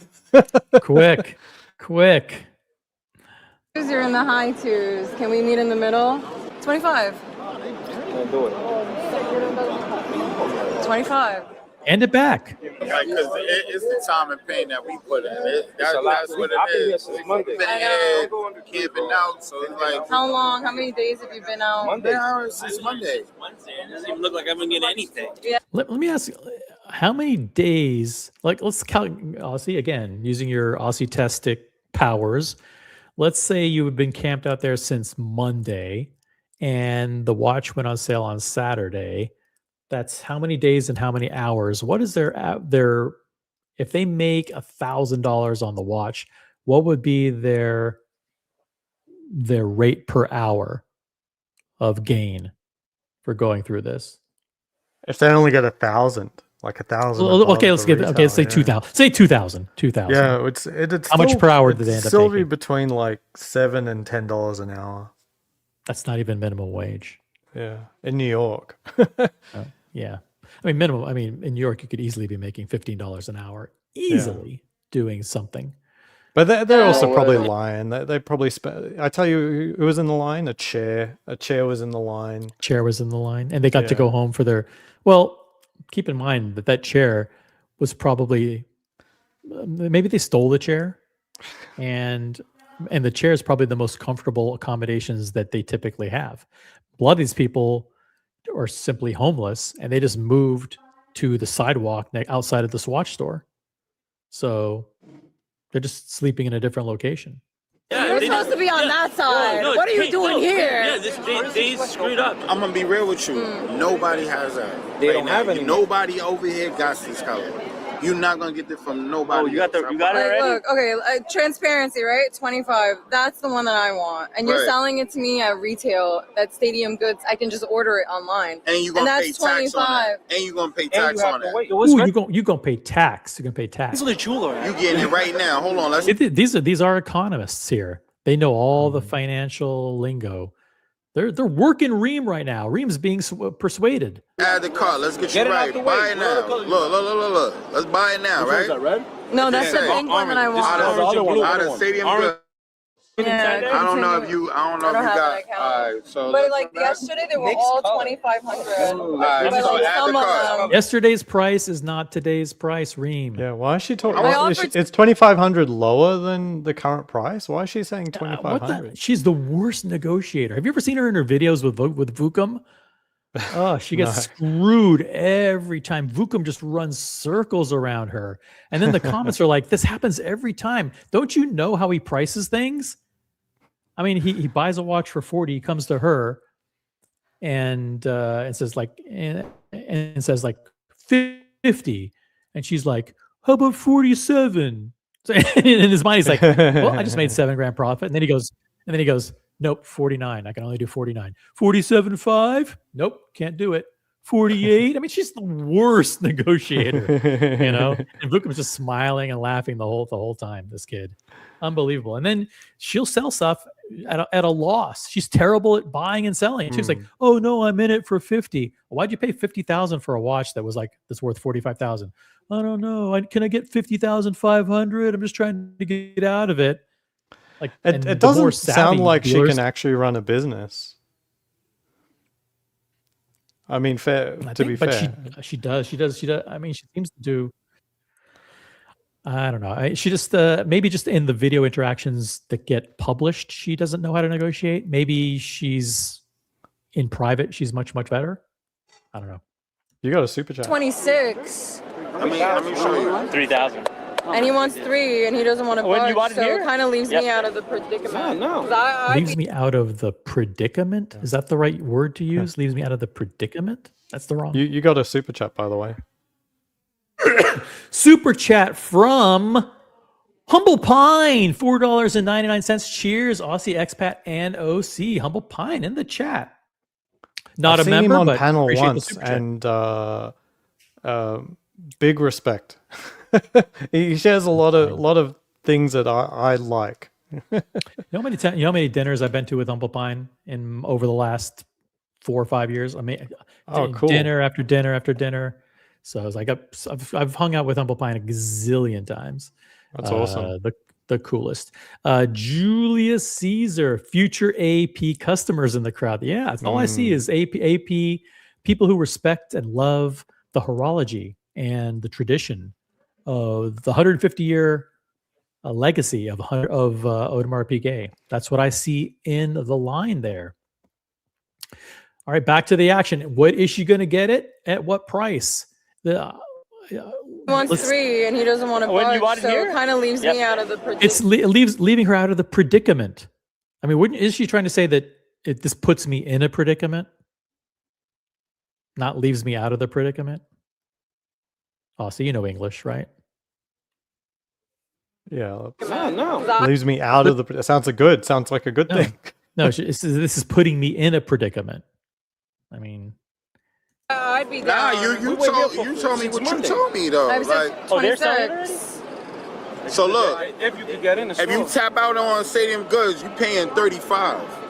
I'm saving you 5. why is this hoodlum from the street running circles around Reem? Look at her. She's confused. She's befuddled. Isn't she? She doesn't know how to buy a fucking piece of merchandise on the street. I know. She backed herself into a corner by She's all saying that fucking she's just going she's to mixed buy up. something. Does she know the from- price she wants to pay or not? You Yeah, either get but- the price or you move and the on. margin that she needs. You know what I mean? Like she should Jeez. just be clear. Like I need to be able to make at least 300 on this. She's the Maybe seasoned I can do dealer with 200. So buys don't millions of expect to dollars get worth of merchandise. $300 She's like deer in the above headlights stock here. Yeah. It's unbelievable. Tap out on Stadium Goods, you paying 35. I'm saving you 5. He's like the guy tapping the calculator saying, "Look, 35. 35." Like, okay, you're just saying stuff. But How confused she is. Saving you 5. She's getting advice from the hoodlums on the street. I think it's a good deal. You should take it. It's your watch. I want to flip on it then. I'll pay. I want to flip on it. On a flip on it. Unless you're willing to flip. Pay the 3. I want to pay in the 2s. And I'm anything telling that you. starts with the 2. Oh, now it's anything that starts with a 2. So $29.99 she's willing to go up to. I'm straight at 3, honestly, due to the fact that And you weren't flexible with me, not even 100. I'm just look. You telling me you was And I buying went it out of up. Stadium Goods? I went to Stadium Goods with you, 3,500. and they I want know. 35. Yesterday it was 25, and then it went up. Just this morning, I wanted to show it. Yeah. Nobody has it. So that's why I'm saying that's what I want. And we gotta split this. So that's why I'm saying. Why doesn't one of these thugs just say, "Listen, I want 3 or else I'll fucking crack your fucking head open right now"? gonna do? She backed herself into a corner, and I don't know, like she should just pay them. Literally, I mean, she's literally surrounded. There's no way out. She's lucky to pay 3,000. It was spare her 2,500 life. yesterday. It was 2,500 yesterday. I mean, if I'm one of those guys, I'd be like, "Listen, it's 3,000, or I'm gonna crack your fucking skull right open, right here, right now, and see what the price is." It matches the sweater. Let me see. Open it up. I want it. I know you want it. Not at 3. I want it to be in the 2s. And I have my boy. Poor kid has been here for like 4 days. No, he is He's not getting that. No, he's in the front. He's not getting his watch. You gotta. It has to start with the 2. Give me something with the 2. Okay, what do you think it's gonna be? I need something with the 2. Okay, $29.50. Yeah, 29. And I have to go grab. Do I have cash on me? And then I'll go Do I have cash?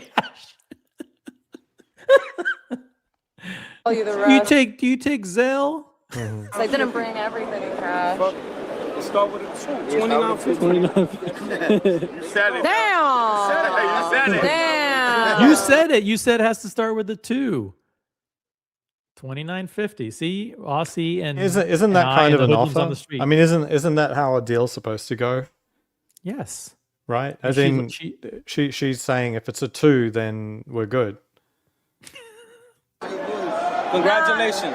Like I said, Mazal, they fighting over there. Don't worry about it. How you say Mazal? That's funny.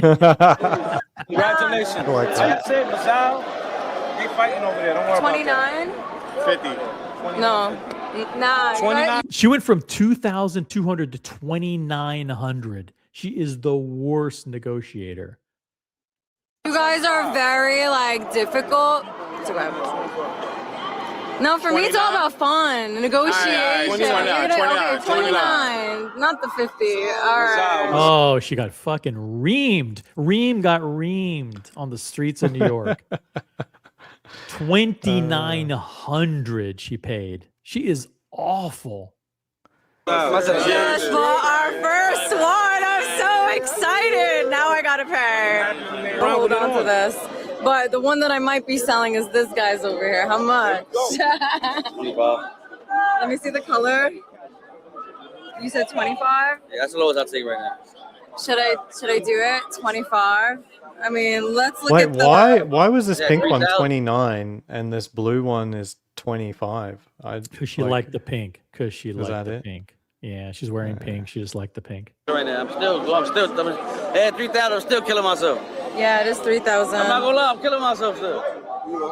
You are. I'm killing myself on the streets here. Give me 25. I'm gonna say the pink is gonna be the lowest value one. I do think this particular release is very appropriate for ladies. Exactly, Just in 31 general, but Give me 25. Take it. All right. So we got I another think I one. just made $2,000. Nice. Nice. We're running through them quick. They set the markets higher. I know that The market's high. Is he talking about the Dow Jones? He's getting reports from the stock exchange. The it might market's be. high. What was it? But this is we're running through them quick. this is the weekend. They set the so- markets higher. I know that they're gonna release a band. They already did. They already got them. They already released They're it. going to release a band. They already did. They already got them. What are they talking about? What band? Hey, to be fair, with the Moon Swatch, the aftermarket straps were way better than the OEM strap. So I mean, it's not even really worth waiting for the Swatch official strap. Just get the aftermarket ones. Those look good. But the thing, my worry is that a lot of the aftermarket ones are just fake sites that are being put up, basically Yeah. to say, look, we're, give us your deposit, put in your orders, and then the company disappears, and it's just like a Facebook page that disappears. 'Cause there are hundreds of these sites popping up saying we've engineered the perfect bracelet, and it's all AI generated. Yeah. Look, it looks just like the Royal Oak bracelet, and then I'm sure hundreds of people are putting deposits, buying these things on order, and then the companies doesn't even exist, right? Mm-hmm. Humble Pine, $50 super chat. I'm Wow. not about hate. OC, hopefully you know me from hanging out. Of course I do. And be well all. Thank you, Humble Pine. Nice. Peace. Let's continue on. Good to see Humble Pine in the chat. Listen, it's what is it? Wednesday night? Wednesday night, 9 p.m. on the East Coast, 6 p.m. on the West Coast. What else do you have to do? We're doing watch talk. We're doing catching up on the recent events, the melee at Swatch boutiques worldwide, the chaos, and Swatch Group CEO Nick Hayek doubling down. We did everything we could. We planned it all perfectly. Got the van. Oh, this is I can't wait. weird. I've got a Rolex. I got an AP for $2,400. Can you believe it? I'm not selling to nobody. I don't give a fuck. How much you want? I've got an AP for $2,400. $400. Can you believe it? I'm not selling to nobody. I don't give a fuck. How much you want for that? For two? How much you want for two? Guarda, Andrea. I think I'm gonna do this one too. Now we got 3. I'm cashing out. Wow, she's Is that shopping. green? You got I 3 of have them. this one. I don't have this one. Mazzolito, I have this one. How much? Sunday tomorrow. I mean, okay, we got green and pink. You're the only one with the pink. How much? 3,000. I should just do them. I should just cash them out. I could sell you, right? Hopefully, I won't reach my I told you, Zell. I don't have any money. Can I Zell you? max though. How much? How many you got? Why am I gonna 3, change? 4, 25, 5, hopefully 25 on this one. She's a boss for that. That's I think I'm gonna do that too. Yeah. All right. So far we got 1, 2, 3, 4, 5. They're at Got 25. 5 of them. Wow. 5 of them. Good for her. I mean, good. I mean, this is the place. This is the place to get them. Like right on the street outside of the Swatch store. But listen. I mean, she just paid what? What's the math there? $12,500 for 5 watches that are worth $2,500. Mm-hmm. I mean, these are gonna be worthless in a few months. What do you think is gonna happen, Aussie, when people realize that unlike the Moon Swatch, the watch doesn't just work? Yeah. on a battery. Well, the hand wind thing, I think it's forgivable because, I mean, it's really not the format that you really want to keep up to date with timekeeping. You know, it's still eminently the wristwatch or the phone. But I think in a little bit longer, it's going to be people who realize that this thing isn't serviceable, because they're not really upfront about that at all, that this thing doesn't last for more than like a couple of years at most. Right. And then it just what, it breaks. It just doesn't function. Like, Well, because System these are just, 51, these are, it has plastic components and it's a yeah, sealed movement. Yeah, it's design. It's design. I get the serviceability part, but the movements just aren't reliable in the sense that they just stop. Like after a couple of years, they're plastic and they get warped, or they're susceptible to weather and heat and cold, and they disfigure, and the watch just breaks, right? The components are made out of plastic. But I mean, look, even like high horology pieces from Patek and AP will not survive 2 years on the wrist. Some of them will, a lot of them won't. Like a chronograph from AP, for example. Right. So I think a lot of people are going to be frustrated every time they pick it up and it's not at the correct time, and they're like, "Oh, wait a minute." Even if they wear it, it could be a big shock to them. What they thought would be something that would be more authentic, in that it'd be more to have a mechanical movement rather than a quartz movement, might actually turn out to be a negative and a detriment. Yeah. I mean, have you spoken to your Rolex dealer about normies buying Rolexes, which is like predominantly their market, and just the number of people that come back saying that their watch is slow or fast? Yeah. And it's like within 1 second a day, but they're just used to having it being precise, and Rolex advertises precision, and it is for a mechanical watch, but right. It's just people's expectations when you don't warn them that it's not accurate at all from your perspective.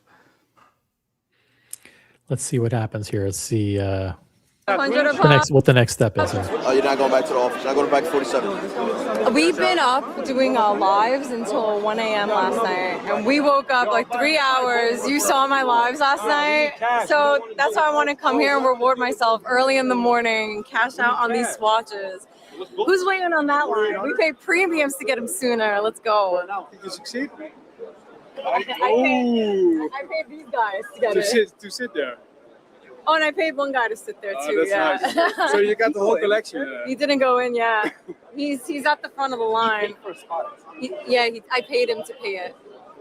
Good for you. Thank you. Thank you. Now you're gonna sell it, right? This is the way. This is, in a way, take away the violence and the chaos and the lack of planning. Isn't this capitalism at its best, Aussie? The free market. It's fine from it's that fine, right? perspective. There's nothing wrong with this part. You know, it's just that the poorly planned lines and the lack of communicated expectations and the orchestrated chaos and all that stuff. Yeah. I mean, that's all of what you described as like a touch of communism. Except it's usually of bread, not, fake luxury watches. Right. I'm going to keep one for myself for sure. Yeah. But I'm definitely keeping the pink one. That's my favorite. Ice it out. Listen. Ice it out. Good for you. Thank you. Ice it out. Honestly speaking, right now, I feel like it's going to be sold out any second. Any second it's going to be sold out. Insane. He's not wrong. We are lit. Look at that. 5. Yeah. Hello? Is she trying to get all 8? And sell them. I mean, she's on the path. Yeah. Let's make some money. I want to buy one 2G. The amount of messages that I'm getting for these, I had to at least 5Gs. Do these go for 5Gs? I mean, I'll just leave them with me in the house and just think about it. Hey, let's go. I want it. Oh, the rainbow. If it number starts with a 2, you have me interested, but you weren't willing to negotiate, sir. Yeah, you know what I put in pain. I put in real pain. I've been wearing the same drawers for a week. But wear the same drawers for a week. I can't. I've been in pain. I mean, I'm sure you used the bathroom, went out to eat. Yeah. I smell funny though. People like niggas smell crazy while they eating. This whole area smells funny, so you only know. Disgusting. Disgusting. Come on, 25. Imagine how much weed is going to be purchased on the streets of New York after these people made $2 grand selling a Royal Pop. You're gonna get Zelled right this instant. You want me to go grab you cash? 25. I need cash. I'm buying weed on the streets. 26. It's going back. Yeah. Let's put it back. I can tell if the audience here that she probably could have done better with cash in hand. She probably. Yeah. I mean, Zell's the same to me, but I can Cash in tell hand by would have the been audience. a stronger value proposition, right? But maybe she was worried about like having like being on the street with 10,000 For in cash sure. or something like that. For sure, and little But she's got sleight a of camera. hand bullshit. I totally Yeah, understand. But she's got a cameraman. I mean, she doesn't seem like she has anything else other than a cameraman. Obviously, she didn't plan and prepare either because she has literally no security really either. 27. And I'm tapped out. She makes a compelling argument. I'm gonna negotiate. We're gonna negotiate. We're gonna huddle up. We're gonna huddle up. I have to run to the bank. I cashed out. I overexceeded my Zell limit. All right, I'm gonna look Oh for my you. God, she's a dealer that deals in like buying hundreds of thousands of watches, and she maxed out on her Zell. That's Zell's a little bit flaky, honestly. Like, yeah. they don't make clear what the limits are. And yeah, it's capped. It's basically like a wire transfer, basically, right? it's instant for most people, which is interesting. I mean, this is why you got to do crypto. Yeah, you get instant, and then no one can stop you. There's no limits. Yep. Hey, yo, let's get the fuck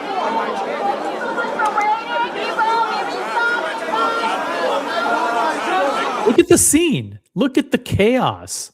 There's that one security guy there. He's going to handle like 100 people that are standing there.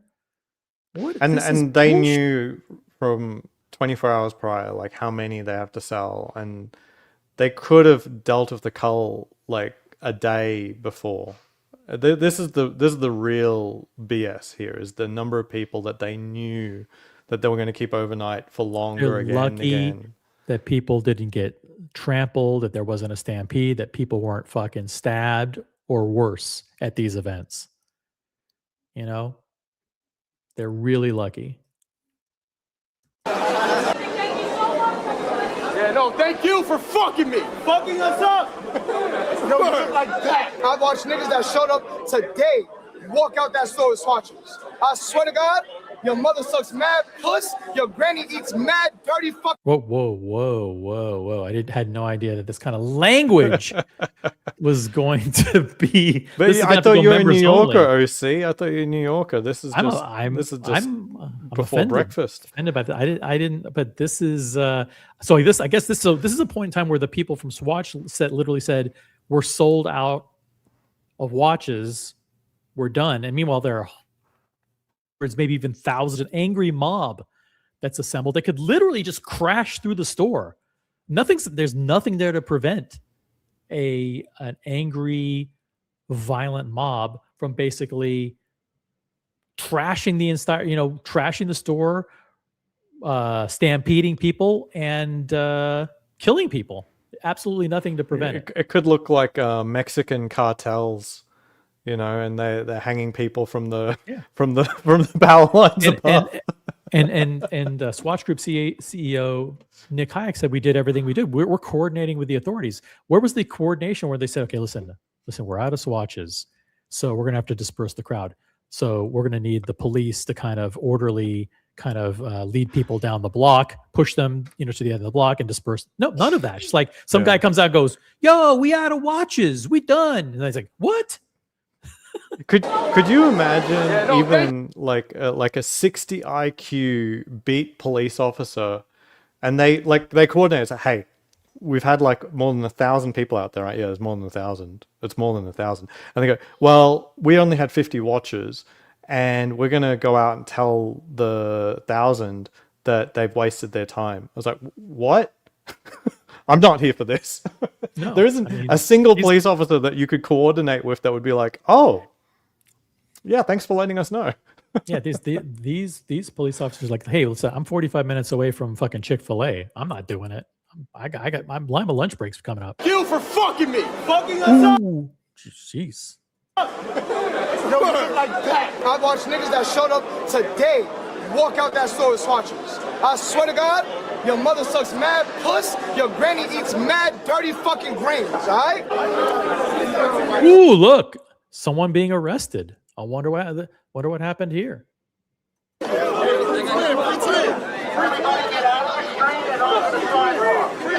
So this is a wrap. This is what we managed to get. I mean, we didn't pay retail, but we sure. So she got some stuff. Do I really want to go through the rest here? Let's see.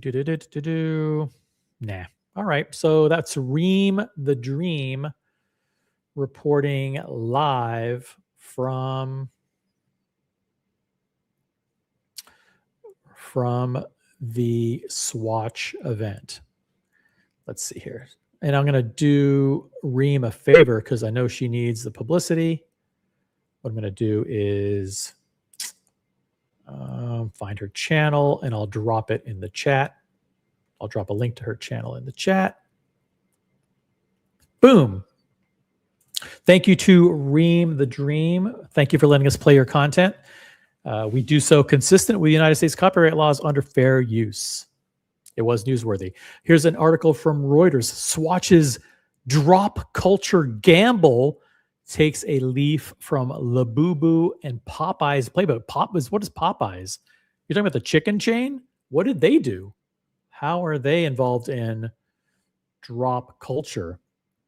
I know when they launched their sandwich, they were, maybe that's what it was. But I mean, they just sold as many chicken sandwiches as they could. I mean, that was not right. There weren't people rioting, and reselling the chicken sandwiches on the chicken on Stadium Club or whatever the fuck it was. Swiss watchmaker Swatch and luxury partner Audemars Piguet are betting big on a Gen Z product drop culture. Buzzy, often limited launches that have helped spur sales from Labubu dolls and Nike trainers to Popeye's chicken. The maker of popular colorful watches has stirred debate and seen some punches thrown with a product launch of its Royal Pop Pocket watch collection with Audemars Piguet, which forced it to close some stores and limit queues. In Milan, shoppers outside a Swatch store ended up in a scuffle. Video verified by Reuters showed to get their hands on the pop art style watches, blending the retro look of Swatch and the elements of the far pricier Audemars Piguet. Marketing experts and analysts said that fisticuffs aside, the ploy could pay off for Swatch, which is facing investor pressure over its strategy. From a marketing perspective, this is absolute gold for Swatch, says assistant professor of marketing at the University of Bath in England. Oh, this is the okay. Yeah. Huh. Other companies have done similar in the past, sometimes with controversy. Nike and Adidas trainer launches have led to police being deployed, while in 2019, U.S. fast food chain Popeyes launched a fried chicken sandwich so coveted that it led to violent confrontation and a fatal stabbing. That always happens, though, to be fair. I've seen... To be honest, that's Popeyes on a normal Saturday night. No, yeah. Like, I've seen people literally threaten stabbing the employees because they closed the Popeyes 5 minutes before their stated closing time. And they felt they had a right to the chicken because of what was written on the door. So, like... I'm entitled to the chicken. This is not abnormal for Popeyes. Not. Despite that incident, the sandwiches drove a 38% increase in Popeyes' fourth quarter same-store sales in 2019. And Apex Marketing Group estimated Popeyes got $65 million in free media exposure as a result of the so-called chicken sandwich wars. I think you know what you have to do now, OC. I mean, you had a series going, and you need to revisit the chicken sandwich wars and see who actually won that. Now that the hype is gone... Popeyes versus Chick-fil-A. Let's do it. Yeah. Similarly, a cult-like craze for Labubu Monster Elf plush toys last year prompted distributor Pop Mart to pause all in-store sales in Britain. Still, the Beijing-based company said its 2025 revenue rose 185% from a year earlier. All right. So that's that. Now let's pivot to, do I dare? Let's see if I want to cover this or not. It's more controversial topic, but let's hold on a second. Let's cover what I believe was one of the most cringe moments, I think, in the history of social media. And let's see. Do I want to do it, Aussie? Do I want to do it? I got to do it. I got to do it. Okay. I'm intrigued. Got to do it. Okay. Here we go. First, I'm gonna read the article, which was penned by yours truly, and then we will go to the video footage. Okay. Oh, this is just. Oh my god. This is You did a good job of censoring, but oh my god. this is just club. Busted. The headline is busted. A social media personality who boasted about having a one-to-one meeting with Audemars Piguet CEO Ilaria Resta is under fire after an investigation revealed the so-called influencer is actually a paid endorsee of a mystery box platform some describe as a, quote, scam disguised as gambling. The TikToker has been asked by followers to clarify his relationship with the mystery box company after he posted a video of himself supposedly winning a Rolex GMT Master 2 Pepsi wristwatch that retailed for $12,000. Turns out the video was actually a paid promotion for the company. Social media influencers are paid to promote these mystery platforms to their naive followers as a way for them to score big and win that prize Pokemon card or watch. Although legally classified as an e-commerce platform and digital marketplace for Pokemon cards, these companies operate in practice as mystery boxes or digital vending machines. Of course, these paid endorsees never tell you the overwhelming majority of people lose big on these gamified gambling sites. VIP customers of a well-respected Boston-based Rolex authorized dealer were justifiably outraged when the retailer sold a highly desirable new Rolex Daytona Panda chronograph to the same influencer as his first purchase from the official Rolex jeweler, jumping ahead of hundreds of customers who had been loyal to the retailer for decades. And last month, VIP customers of luxury watch brand Audemars Piguet expressed concern when the same personality had an in-person one-on-one meeting with AP CEO Ilaria Resta during Watches and Wonders. Audemars Piguet has been criticized for giving preferential treatment to social media influencers who bring little value or, in some cases, negative attention to the brand. And in this case, this influencer was forced to reveal that it was, in fact, a paid partnership, that it wasn't actually him winning a watch, that this was all, you guys can make a judgment for yourself, but here he is. This was the video that that basically cost him hundreds and hundreds of followers when they found out that he was actually selling out, that they sold out. To my sponsor, Courtyard.io. Today, we're going to be opening a Rolex watch box with them. They are one of the fastest growing collectible startups. They specialize in Pokemon, baseball, NBA cards for now, and I'm helping them out with their luxury watch vertical. So without further ado, he's helping them out. He's going to help them out. This Rolex watch box, it's priced at $11,000. And as you can see here, the average item value is $11,000. So there's a 62% chance of getting a watch that's worth 9 to 10, and then 18% 10 to 11, 18%. You know, these algorithms are all rigged, right? Didn't he say what the expected return was? Yeah, this is unbelievable. 11 to 22, and then 2% 22 to 94. I blame EA's of Electronic course, I Arts would love to for creating the loot boxes. For gamifying this culture. Right? Oh, okay. For the mystery boxes? Yeah, the loot boxes. Like, so basically you would get, okay. instead of getting reward for your gaming, you would get a loot box which could randomly have something valuable or crap.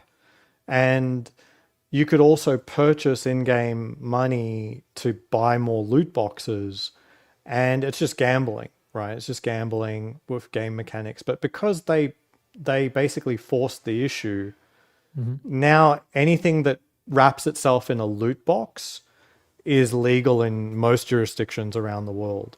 I know there's, I think, a couple of European jurisdictions where they said you cannot do this random loot box shit in-game or otherwise. So, yeah, we're now living this. And to be clear as well, this really is just gambling, because a lot of the time when someone gets something out of this loot box, they're not just thrust upon, oh, they get some crappy two-tone date just from the 1970s. Right. They can then resell what they won back to the platform and then buy more loot boxes.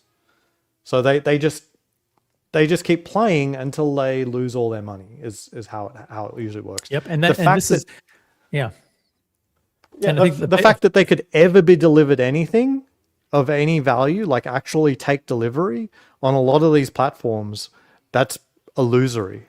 Like you know what I mean? They'd rather give you the money than to give you a physical. Then they've got operations to deal with and all this other stuff. Yeah. Let's continue on with this video here. Come on.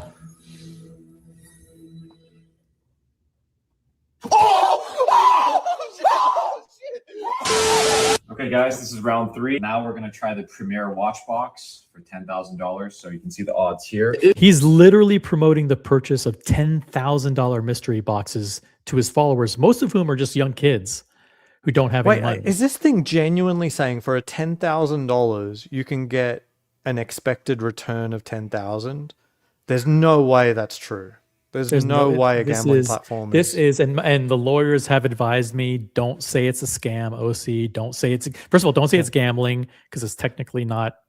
I mean, you can say it's gambling. I'm not allowed to say it. Don't say it's a scam. But when you're telling your viewers to buy $10,000 mystery boxes, and you have to buy one after the other, after the other, after the other, and you end up spending $40,000 or $50,000 just to win a Pepsi. Is that I understand how they can get away with saying expected value is because their sourcing for the watch doesn't cost them the market price that they're showing. Like, that's what all that asterisk stuff is. Expected value is 10,000 returned to you because they'll just say the prizes are worth X amount. Yeah, when they're really worth 6,000 for the price. Yeah, exactly. Yeah, and by the way, what you're getting when you win is basically a digital representation of the watch.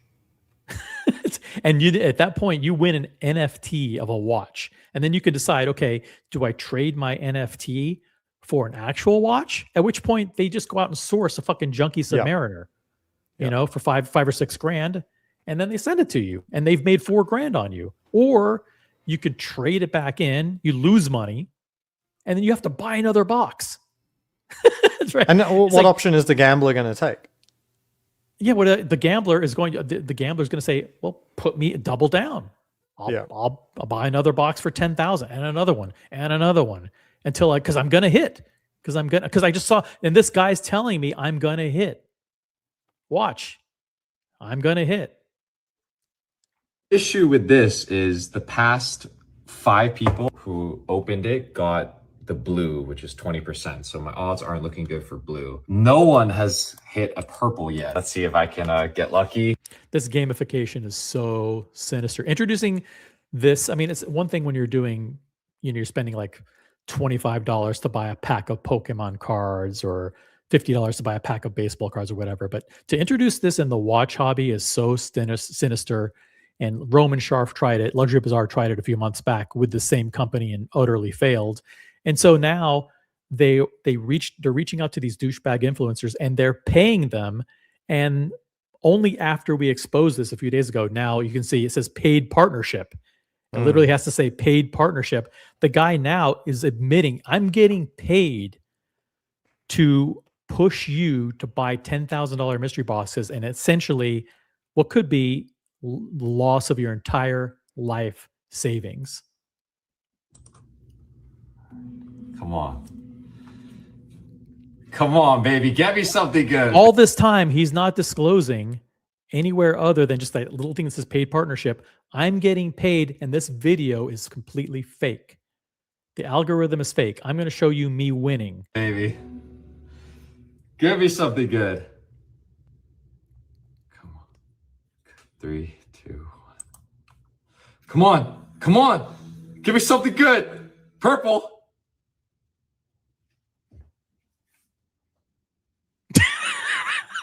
All right, let's go. So what does he do? Guys, we're gonna go at it again. Well, I want to encourage my people. When you lose, all my followers, when you lose, buy another $10,000. Go for your dreams. Go for your dreams, guys. Buy as many $10,000 boxes as it takes to achieve your dream watch. This time, before I This is disgusting. do it, I just realized I didn't pray before doing this. So I'm gonna. Can you get any lower than that? Yeah. Do a I quick mean, prayer. seriously.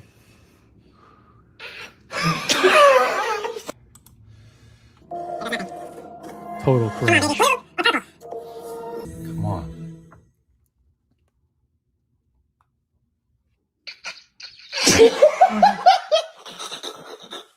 Okay, this is considered.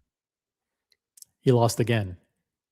He got an Oyster Perpetual that sells for $6,000, $7,000. Black. Okay, so I'm gonna buy it back. Let's This is let's I'm gonna buy buy it another back. $10,000 mystery not a box. bad watch. I don't know if I should push my luck. It's a nice, clean watch.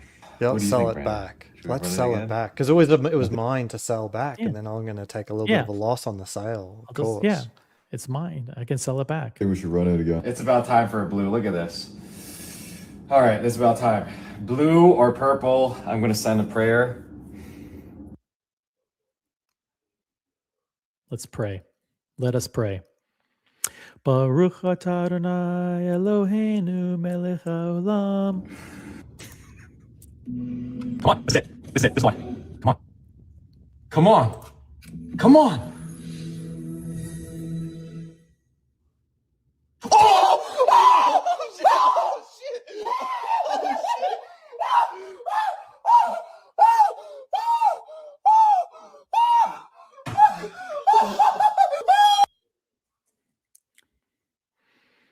Yeah, performative fun, guys. Performative fun. Let's unbox my new watch. I'm very excited for this. No, let's not. Come on. Jeez, that's crazy. Now let's take a look. Let's take a look at some of the comments. Number one comment: we lost our boy to gambling. 256 likes. Holy shit. The next comment: how much were you paid to promote gambling? 226 likes. What's the reply? No, I mean, fucking sad. That's it. Yeah. Just a bunch of bro is selling his soul already. Not too late to delete this. Unfollowed. Promoting gambling. Lame. Congrats, but come on, bro. We know this is given and not by chance. In other words, he knows this is fake. Is this post serious? Here for the quick buck, huh? Wow. That is I mean, he's going to be taking a big PR hit on this. It's crazy. Vimal says I think they buy back at like 60% of the fair market value. So he loses $6,000 on each play when you sell it back. This is predatory. Yeah. Wow. When you sell it back. When you sell it back. Yeah, when you sell it The back. thing that you never took delivery of, you sell it back. Wow. This is, I mean, I'm not allowed to call it gambling, but there's nothing more disgusting in my book than one of these a social media influencer who preys upon the very followers who supposedly give him credibility. Right? So it's like he's promoting to his own followers that they basically lose their life savings buying mystery boxes, and he knows full well that the overwhelming majority of people lose money doing this, but he doesn't have any problem doing it for the quick cash grab. I'm shocked at how many people are posting things without revealing the paid aspect. Yeah. When it's literally against the law. You know what I mean? To his credit, he's now posting paid partnership here. But if you go to like another video where he's actually takes delivery of the watch, Let's unbox this my new one right watch here. there. There's no paid sponsorship thing here at all. Mm-hmm. Okay, so in other words, he did it for a couple of videos, and now every time he wears the Pepsi, he talks about how he won it, what a great gambling site it is, whatever, and doesn't have to disclose the fact that he was paid, that the watch they probably got the watch for free, and then he's leading all of his followers to lose their life savings. It is sad. Sad, sad, sad. Let's see. Is there anything else that we need to cover? Anything else you guys want to talk about tonight? You guys in the chat? Anybody?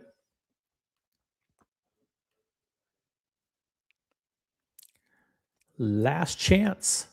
Last chance. Let me see what's going on. If there's anything else going on. Nope. Can't think of anything. Aussie, thank you so much. Appreciate it. Thanks to all the members in the member milestone chats. Thanks to Original Mathis for 19 months of membership. Brody for 20 months of membership. Dear Artifact for 19 months of membership. Diego M for 3 months of membership. Thanks to all the super chatters. If you want to become or upgrade your membership, I'll drop it in the chat right here. Memberships. Boom. If you want to join Aussie and me for a quick VIP after show, I'll drop the link to that. VIP after show. Boom. Click on this link. Thanks for tuning in. We will catch you on the next one. Have a great night, everybody. Peace out. Thanks, Aussie. See ya. See you, Ron.